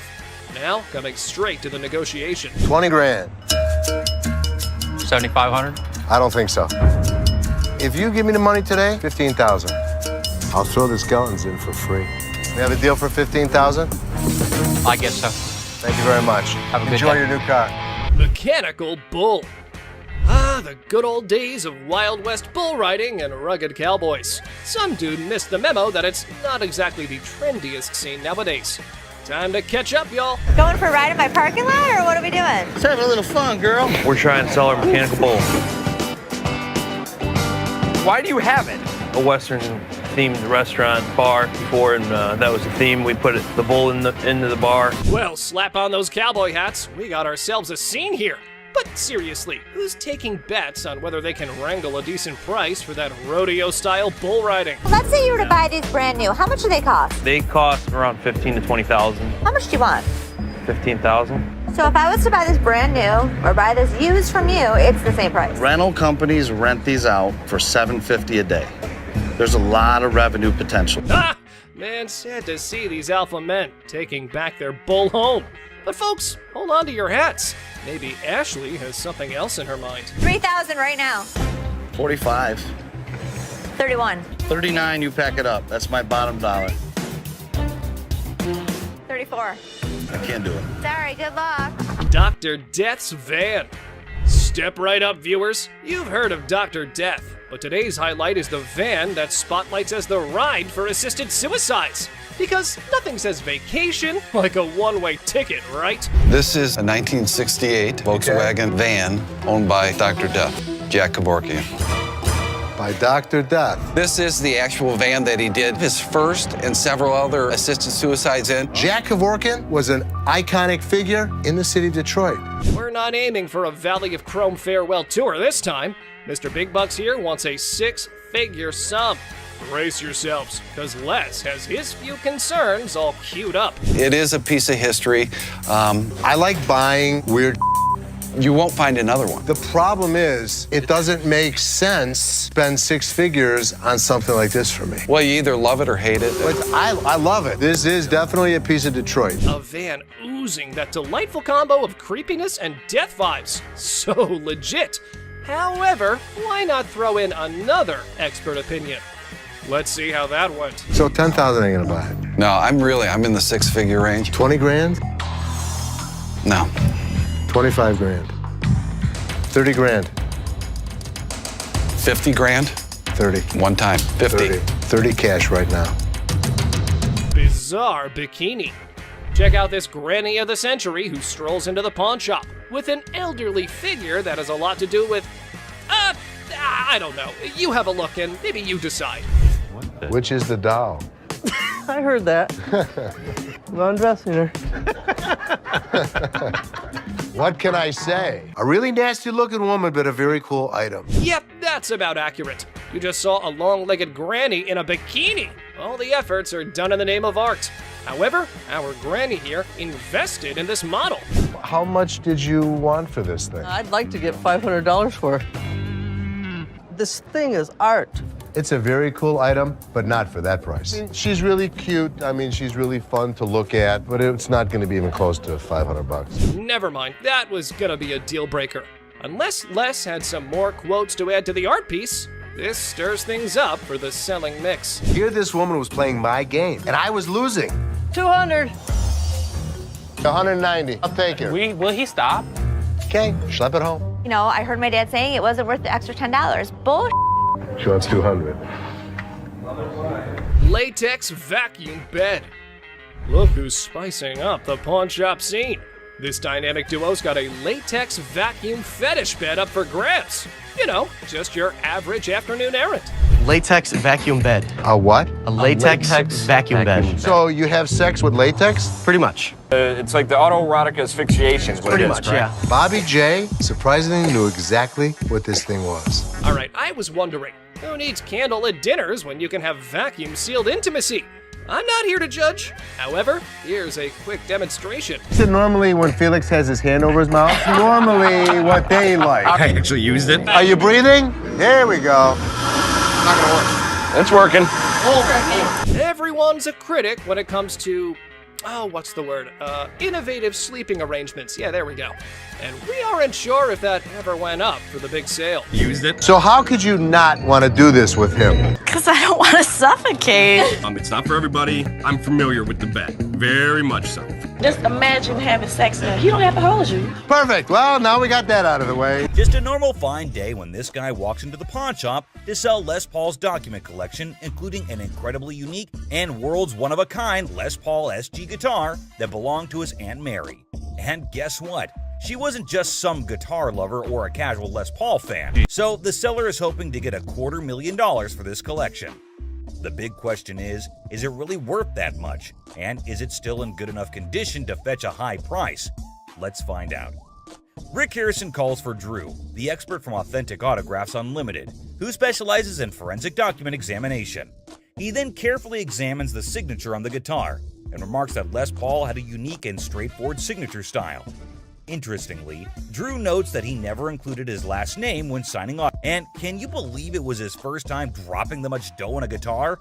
Insane, right? But someone in the comments section went all out and said that those papers would fetch a whopping $190,000 if Joe Bonamassa got his hands on them. Another user totally agreed with him and even said that if this guitar showed up in the right magazine, some millionaire rock star would easily drop at least $200,000 for it. But here's the main part.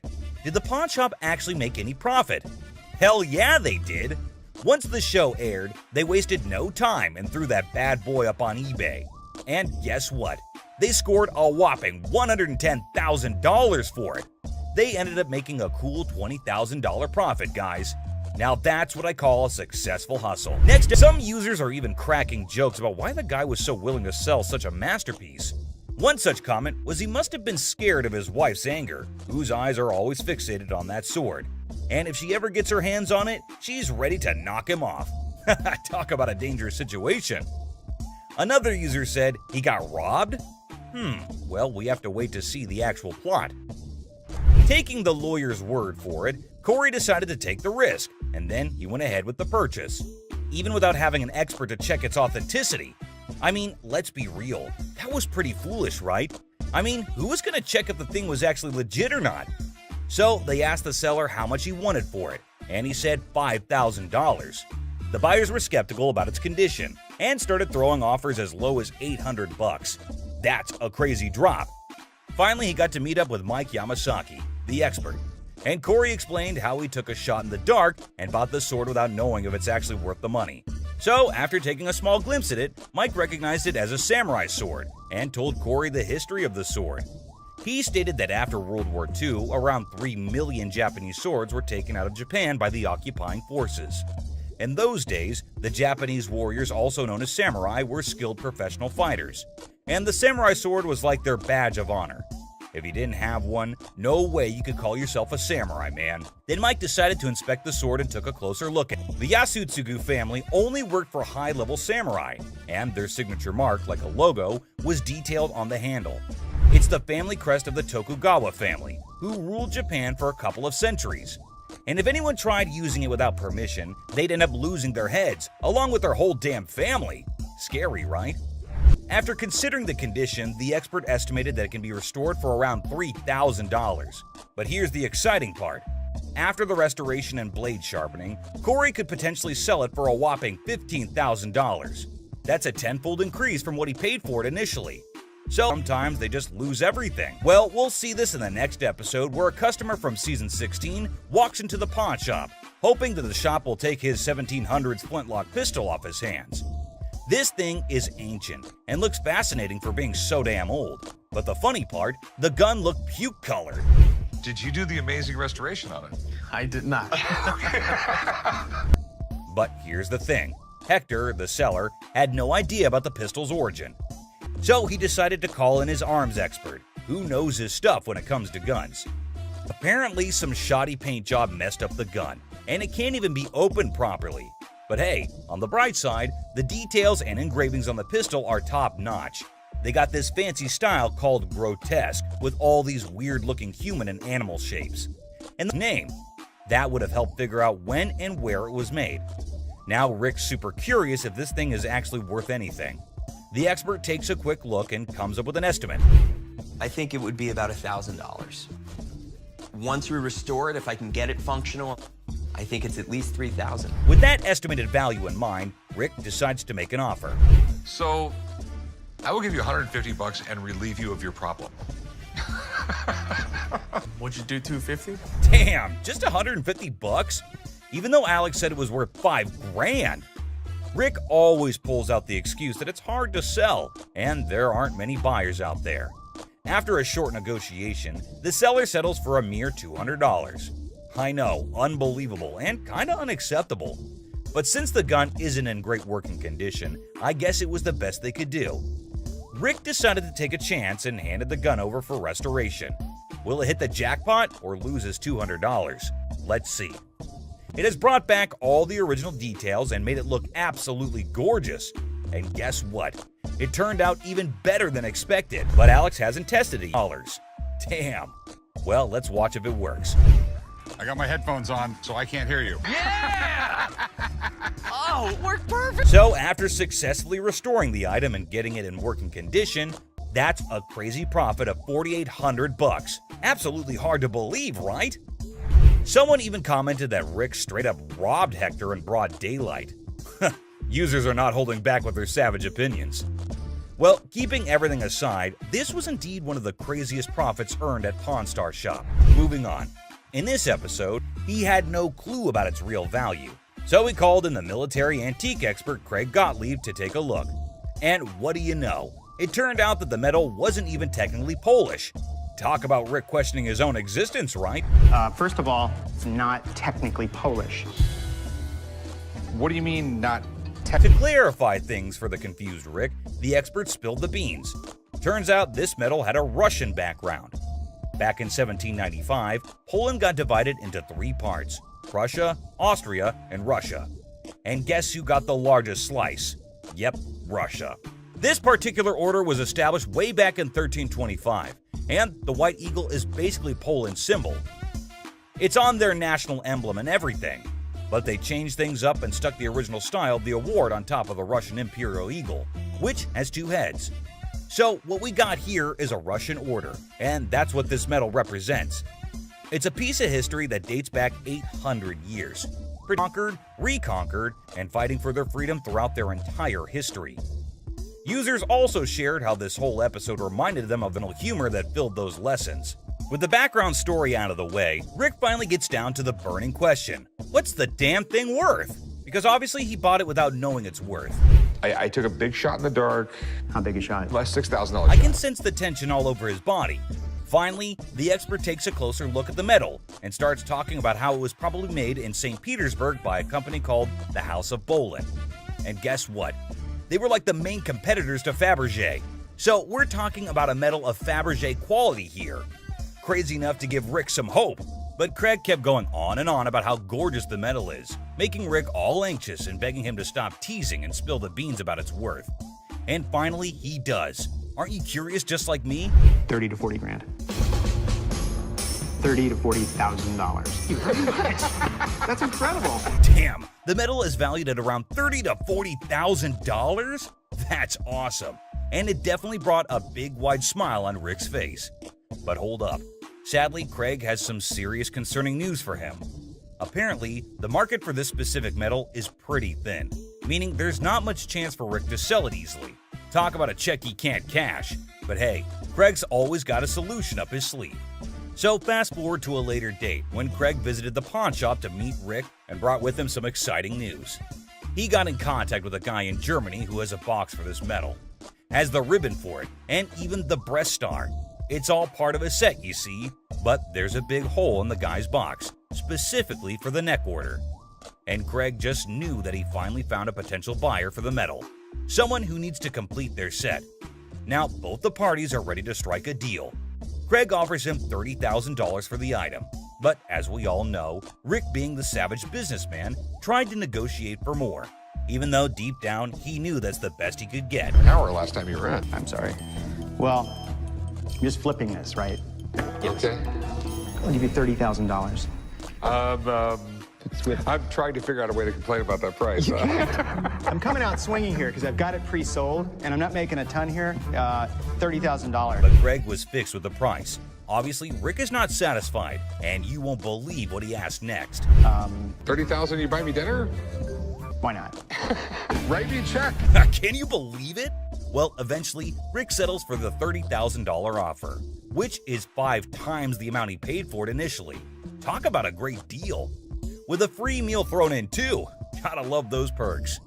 One person made a comment praising the honesty of Craig, noting how he offered a price range for the metal that matched its actual value of $30,000 to $40,000. Despite knowing that Rick had only paid $6,000 for it, Craig could have easily offered a lower price, like $12,000, and made a huge profit. But instead, he respected Rick and still managed to make some money while being fair. This man named Randy walked into the store with a huge-ass vending machine. He believes that his machine is from the 1940s. Candy? Yes, sir. You know who loves candy, right? This guy.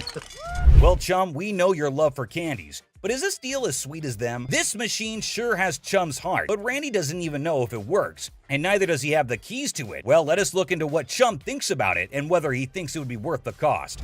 Just taking a look at it, I mean, it looks pretty rough shape. There's a lot of rust on it. It sure needs a good restoration, but Randy wants $1,000 for it. Man, it already needs so much work to be done.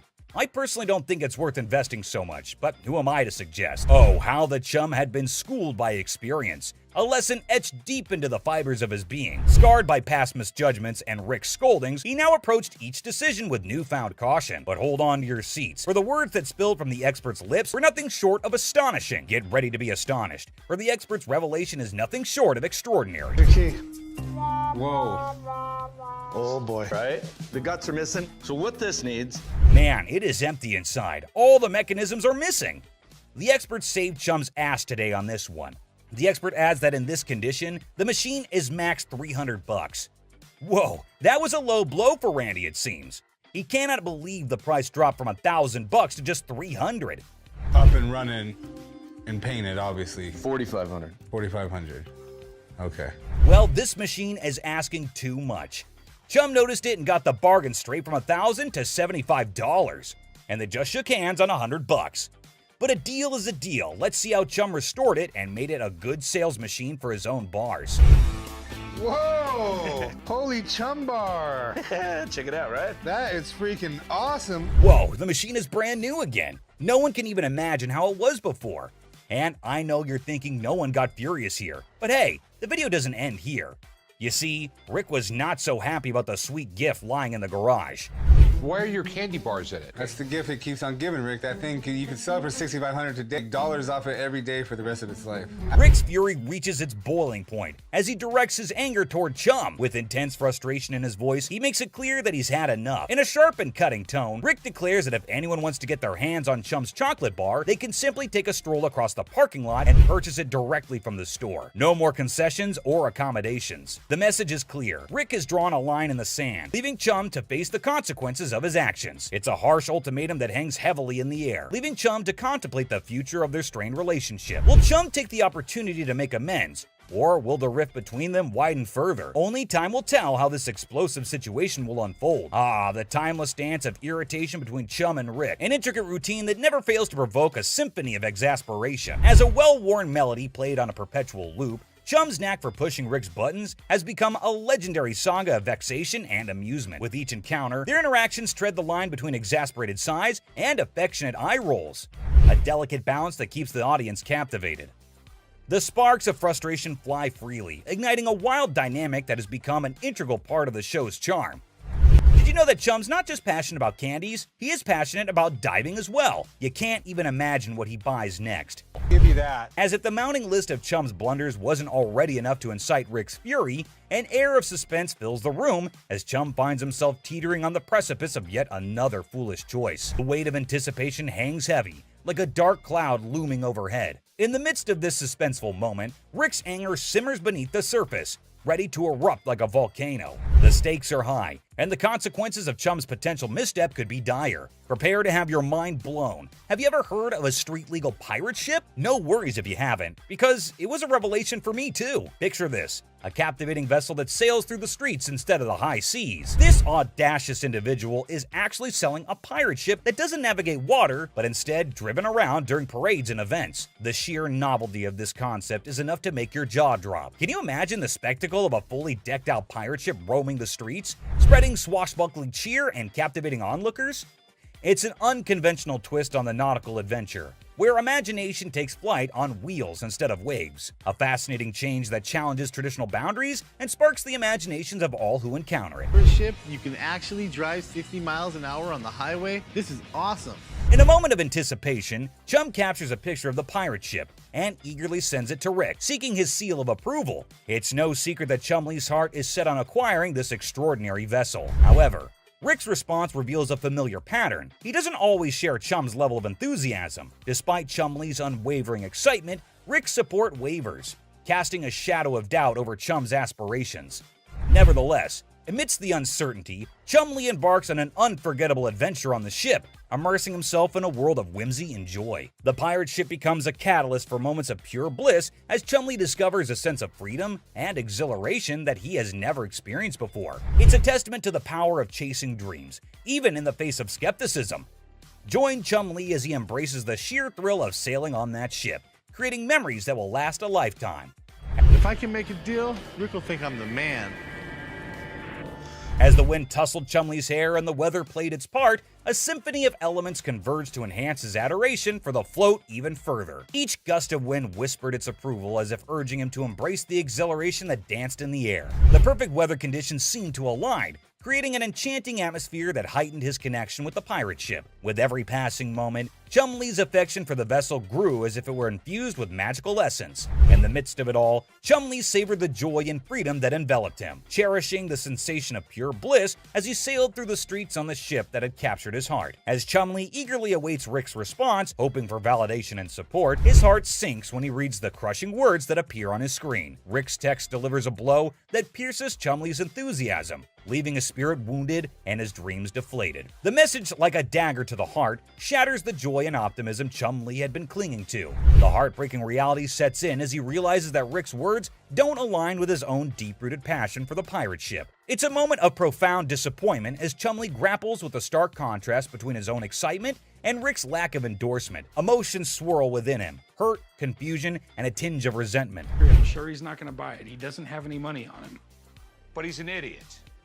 Amidst the tangled web of desires and concerns, Corey possesses a keen understanding of Chumlee's nature. He recognizes that once the request to abstain is made, Chumlee is unlikely to proceed with the purchase. In this aspect, Rick's fears find resonance in Corey's assessment.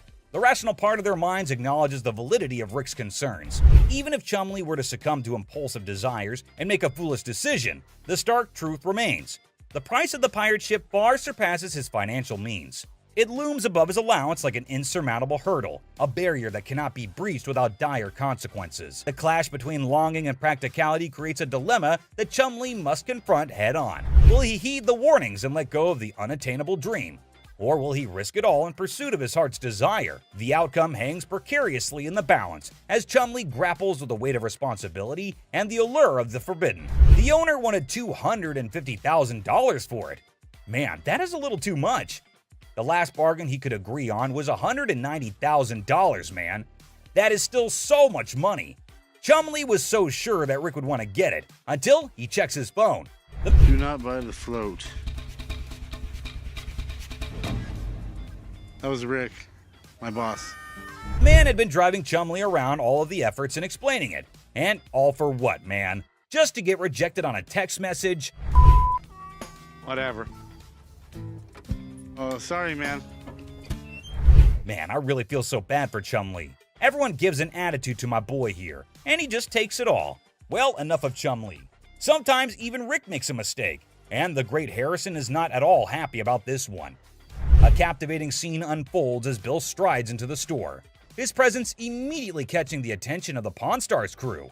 In his possession, he carries a Wells Fargo strongbox, an intriguing artifact that exudes a sense of mystery and historical significance. As if that weren't enough, he adds to the spectacle by unveiling antique balls and chains, further piquing the curiosity of everyone present. Bill, confident in his offering, sets the price at a hefty $2,000.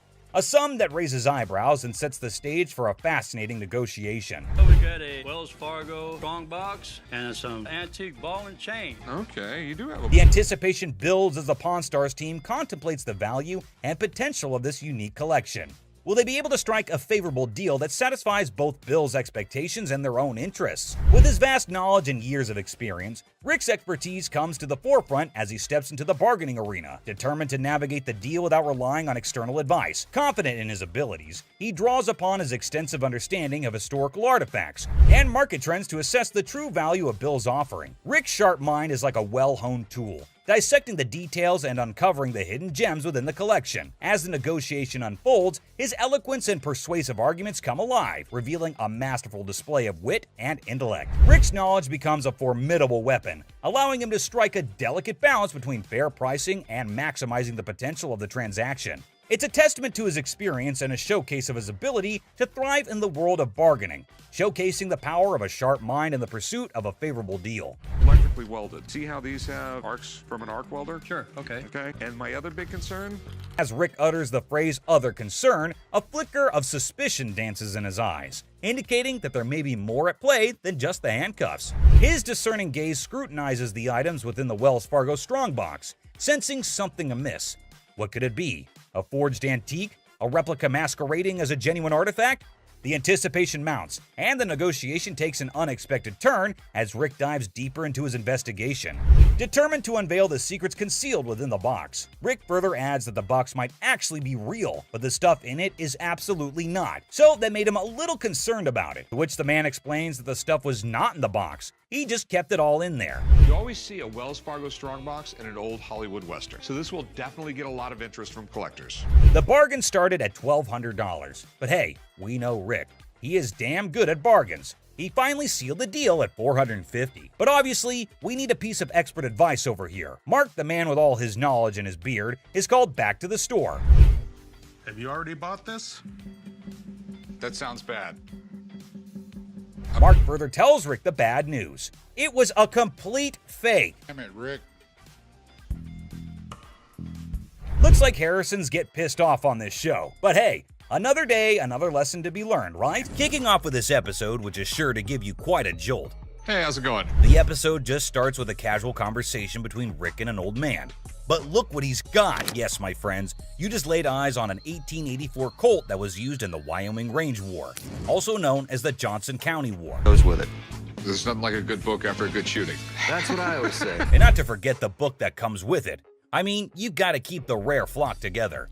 Rick, as usual, begins his quiz, asked a whole lot of questions before investing his money into something that a normal person would have bought in a heartbeat. So how exactly did you get the gun? My father got this from the great-great-granddaughter of Fred Koch. Are these many questions ever asked while I go to sell something antique? Maybe. How would I know? I've just gone to the shops to buy something, never to sell anything. But wait, it seems like he practiced it the whole night, answered all the questions like a pro. That man did better than the rest of us would do in our lives. Tough college times. Wait, what did my eyes just witness? Rick narrating the whole Wyoming Range War story. Basically, large cattle barons feuding with really small cattle ranchers. The small guys were stealing cattle. It felt like a whole history lesson to me. I must say, Rick does have some insane knowledge about antiques. The way he narrated the whole thing was nothing less than an informative history class. Not gonna lie. Moving further, we see Rick's intelligence as he checked all the details provided on the document just like a professional would. This is a 45 caliber. This is a 45 caliber. It's a 5.5-inch barrel. That's a 5.5-inch barrel. With this line, when you throw on a personal story that actually ties a cowboy to a gun, that's the kind of thing collectors love. I can see he clearly knows how to hit the proper note. But when you throw in a personal story that actually ties a cowboy to a gun, that's the kind of thing collectors love. Without a second thought, the man quoted $55,000 for the gun. What do you think? Are Rick and the old man on the same page? Well, for you to know that, you have to continue watching. I'd like $55,000. $55,000? And obviously, before getting such a huge amount out of his pocket, he wanted a second opinion on the matter, for which he called an expert. Get someone down here, he'll tell me if it actually belonged to this guy. To be honest, I really don't get it. How can one identify if it's original or fake by just looking at some words written on a piece of paper? Anyway, who am I to say anything? What we have here, it's really hard to make that connection. Some facts were served right there. Like clearly, who else if not Rick would know more than for how much something like that goes in his shop. And you know, Pawn Stars is all about who bargains best to make the most profit. So let's see who gets to cut the cake tonight. And just when he thought things couldn't get crazier, Rick dropped the price and set his bet to $1,500. And all that effort went to waste right in front of your eyes. Yeah, I'm just not gonna be able to do that. I think maybe I'll see if I can maybe get some more provenance. That was pretty obvious. No one would want to sell an antique for this measly amount of money. Definitely not a very profitable deal. And with that deal went flying Rick out of Rick's hands. But in this next episode, this person walks in with a really interesting gun. But how interesting? You're about to find out. Yeah, it's like something James Bond would wear. Yeah, right. You just saw that, huh? But that's not out of a James Bond movie. That thing is as real as it gets. What can I help you with? I'm here to sell my ring pistol today. Well, you know how a gun never stays in the shop for long, be it whatever shape or size. But this thing is something I've never seen or even heard of before. Have you ever seen a pistol ring? Boy, you're looking at it right now. This is something definitely worthy of adding to the antique collection list. Come on, you have to agree with me. Everything about this pistol ring is antique, from loading it to the trigger to its hammer. This thing is a killer. Literally. You know what? If I ever went undercover on a mission, I would definitely carry this cute little devil. James Bond, we just found your vibe. And I know Rick would agree with me too. Yeah, that man seems very particular about the price he's going to ask for that dangerous ring. I'm looking to get $9,000. I'll use it to buy some of the things I collect more often. I personally would wear that ring everywhere. It's an all-in-one combo, kind of a hidden treasure who can double up like your personal bodyguard. It's unreal how cool this thing is. But hey, did Rick just contradict me? Wear them just for fashion. Damn. Rick has got a good sense of humor, not gonna lie. Seriously, getting hit by that mini pistol ring would definitely hurt your ego hard, man. It's also seriously a gun. I mean, it would really hurt getting shot with this thing. And oh, I kid you not when I say that the man clearly did his homework right. He literally asked for $9 grand in the blink of an eye. I mean, that piece truly is a showstopper. But that expensive? Damn. A $9 grand. They're pretty rare. So what happened is that the deal took an intense turn, and Rick, being the smartest in this show, had to prove it. So before finalizing the deal, he wanted a bit of expert advice. I mean, that's always better than regretting later, right? So let's see what the expert had to say about this antique pistol ring. The European gunsmiths, they were making all kinds of little weird things. This is the Imperial Protector. Basically, looks like this tiny mean machine has taken down quite a few people in the past. So it must cost a bomb. But let's hear it from the expert himself. For $11,500. Okay. Thanks, Tony. I really appreciate it. Whoa, I never expected that. $11.5K? That's crazy. And just look at the size of that thing. That thing is golden for sure. But as you know, Rick plays by his own rules, and I'm curious to know what he has to offer. I'll give you $3,000 for it. No, can't do it. Okay, so Rick is trying to settle the deal for $3 grand. But bro, that's like not even half the price the seller asked. Do you think the man will accept the offer? For someone who knew a great deal about the pistol ring, I don't think this man is gonna budge. But Rick wasn't ready to give up or give in as yet. So, do you think they'd both settle on the same grounds? Who do you think is going to win this round? Well, let me put your anxiety to rest. For here comes the moment you're waiting for. As amazing as this thing is, I'm sorry, I just can't do it. And just like that, Rick missed the chance and saw the extraordinary collector's pride walk right out of his door. But what happened in this next episode is even crazier. Working with an instrument maker and got really, really interested with the harmonica. You know how music instruments can be great collectibles. In which case, what do you think about an ancient instrument that has an emotional connection to it? Does it help double up the price?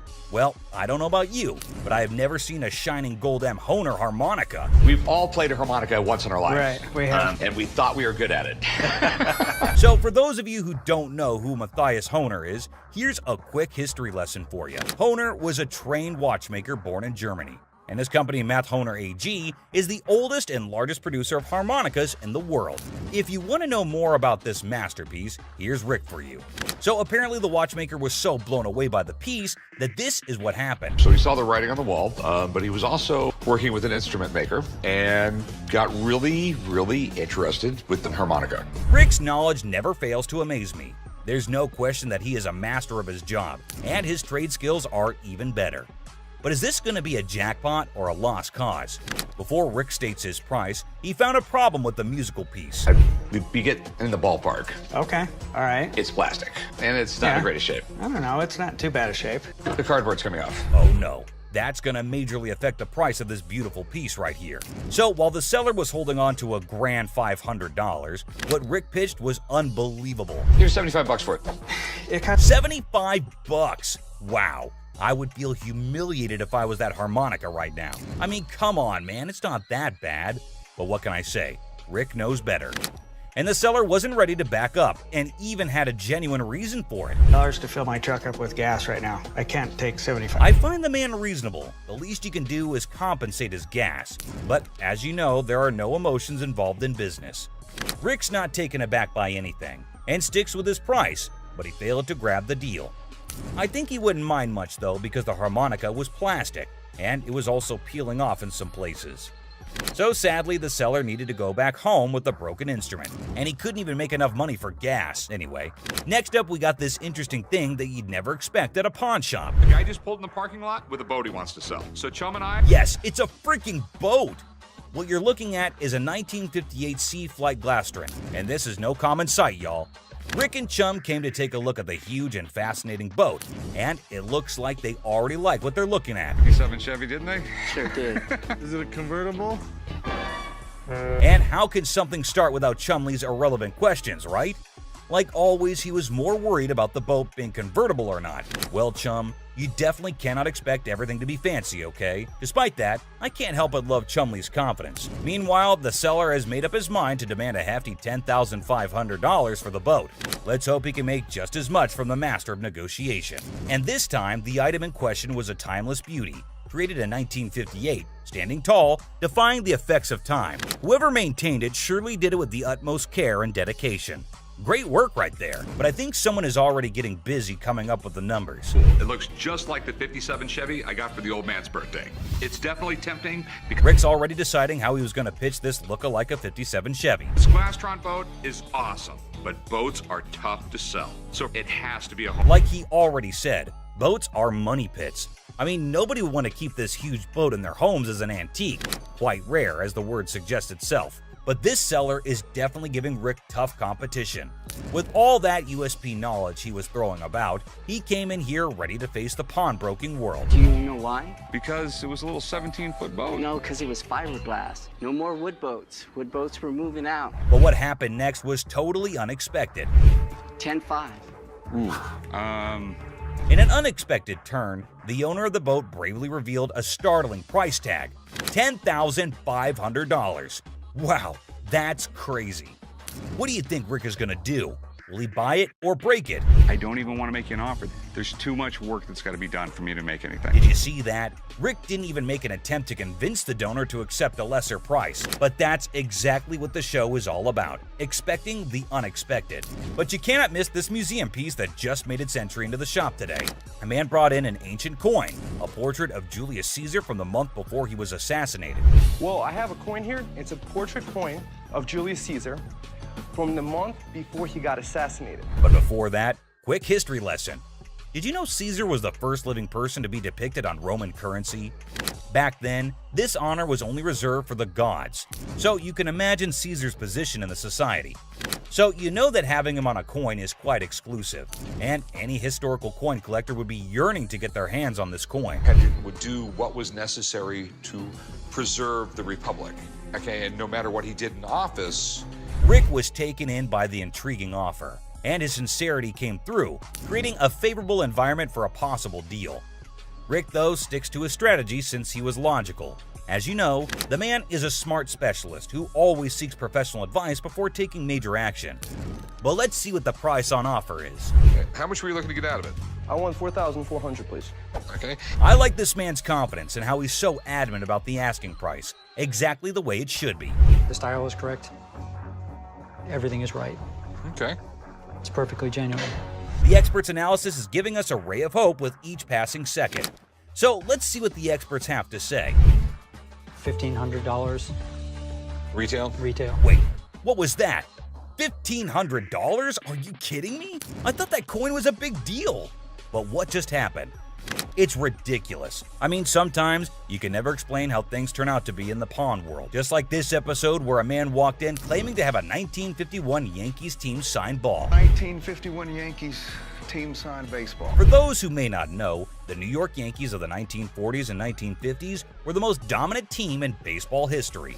They won 10 World Series titles only between 1947 and 1962, including their 5 consecutive World Series victories from the 1949 to 1953 season. However, things have now taken a turn, and the glory remains in history. Coming back to the item in concern, the seller also claimed that the ball had the signatures of around 22 to 23 Yankee players from around that time, and out of all of them, it had the signatures of Joe DiMaggio and Mickey Mantle. Got about 22, 23 signatures on The year 1951 holds a special place in baseball history, as it was Joe DiMaggio's final season and Mickey Mantle's first.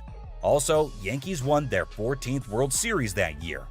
Buckle up, because this episode is sure to amaze you.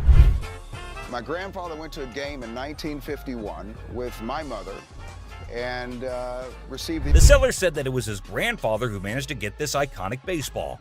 According to him, his grandfather went to a game in 1951 with his mother and received the autographs from a friend of his that was involved with the team. Well, sounds fair enough to me. Baseball doesn't really mean a lot to me. It's got some family heritage, but it's a baseball.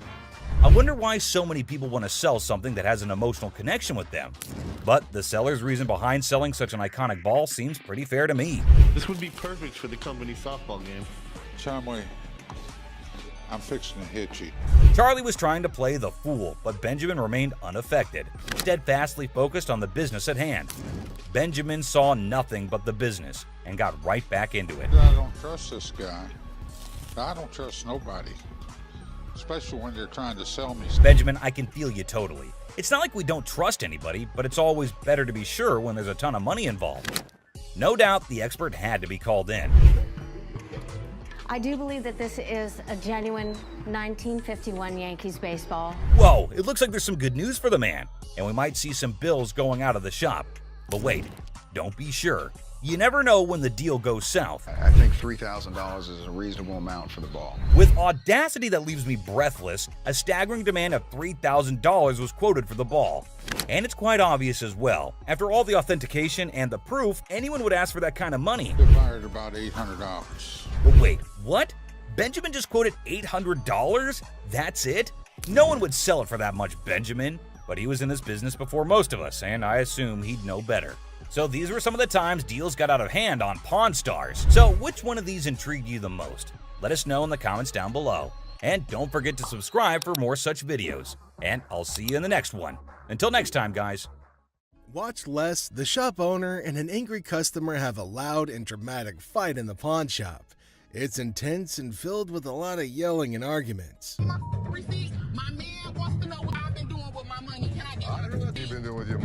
Les hilariously negotiates over home decor, turning it into a Detroit-style showdown of insults and laughs, leaving everyone confused and scratching their heads. To get out of here. Experience the chaos as a sweaty man in a shark costume demands $800 at a pawn shop, leaving the bewildered staff grappling with his bizarre requests. And I had giving me a receipt, and I need the receipt. We don't give out receipts. What you mean you don't give out receipts? Every time I do business with y'all, y'all always give me a receipt. When we give you your item, that's your receipt. That's proof that you paid to take it out. The thing is, I need this receipt to show what I spent my money on. We do not give you a receipt because we didn't sell it to you. That's been the policy of the store for over 30 years. This is not retail. It was already their item. I'm giving it back to them. Period. I need a receipt. My man needs to know that my money on it. You sitting there looking up. We don't give out receipts.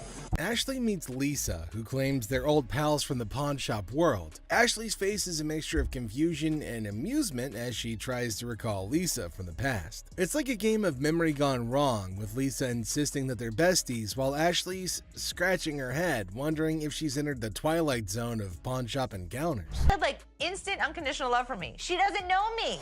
I'm coming. Lisa's affection for Ashley kicks into overdrive, leaving poor Ashley feeling like she's in an episode of a pawn shop soap opera. Lisa's suggestion of exchanging numbers adds a sprinkle of awkwardness to the mix, like a sitcom scene gone awry. I do like you. No, you lied. Lied to you. I mean, it's just a suggestion. Ashley gives into the madness, agreeing to pawn Lisa's chain with a smile plastered on her face. It's the kind of absurdity you can only find in a pawn shop where deals are made amidst deliberations of unconditional love and compliments about dental hygiene. And the scene. So, how much did you get on this? I get last time 120. Okay. Bizarre encounter unfolds as a man dressed in a sweaty shark costume barges into the pawn shop demanding $800 for the costume. Identifying himself as Les, the man claims to be a professional mascot by day and a dancer by night, specializing in hyping up crowds for shark fights. His erratic behavior and peculiar demands leave the staff bewildered and grossed out, especially when he tries to persuade them to try on the costume despite its unpleasant odor. I need my money. What? Hi, I'm Les. How are you? I've been better. It's about 100 What's your degrees. name? Say. Greg. Hey, nice to meet you. This is Ashley. Hi. You've been dressing up like a shark. Is it what you do for a living? Yeah, I'm a professional mascot during the daytime. At night, I'm a dancer. Shark fights. Shark fight. I've never even heard of what this guy was talking about. This thing, it just brings out the $800. That's all I want. This guy is so bizarre. So. Try it on. Real quick. Try it on. Smells. It does. How do you know it smells if it's I not can on you? smell it. It does smell. Oh, boy. Les persists in his demands, insisting that the costume is unique and irreplaceable, despite comparisons to generic Halloween costumes. To demonstrate its allure, he persuades an employee named Rick to try it on, claiming that it'll make him feel empowered. But then something strange happens. Another worker interrupts, reminding Les of an earlier deal and pushing him to speak with his father. The customer becomes more hostile and threatens the crew with horrific imagery as tensions rise. No, you can't get this in a Halloween. Does this look like a Halloween costume? There's only one of these in the whole world. $800. Hold on, you're missing something, dude. This is good. You're missing the speeder. Oh my God. When a customer's actions become intolerable, a tumultuous altercation ensues, setting off a dramatic sequence of events. The crew doesn't know what to do with the sweating half-naked man because nobody really wants to touch him. The staff ultimately gets Les to leave after a lot of berating and threatening, but not before one last round of obscenities and threats. Ultimately, the customer storms off, leaving behind his costume as a bizarre reminder of the chaotic encounter. Nobody knows what to do because nobody really wants to touch this sweaty, scrawny lunatic. Wait here, I'll talk to you in here. Come here. Thank you. Come here. Don't Left fist hospital, right fist cemetery. Which one you want? pick it. You pick. You pick I it, beat mother. up your side. Pick it, mother. Do it. Hey. The sassy black woman strolls into the pawn shop, her demeanor already hinting at frustration. She approaches Ashley, the pawnbroker, with an air of annoyance evident in her voice as she recounts her misfortune of having her car vandalized. Pawned my necklace kinda pissed off, you know, some little hating ass bust out my windows of my car, she vents. Now she's here to cash in on her necklace, a purchase she once valued at $400, now looking to squeeze out $200. But Ashley's response isn't what she expected. Instead of a quick agreement, Ashley questions her authenticity of the necklace's diamonds, setting the stage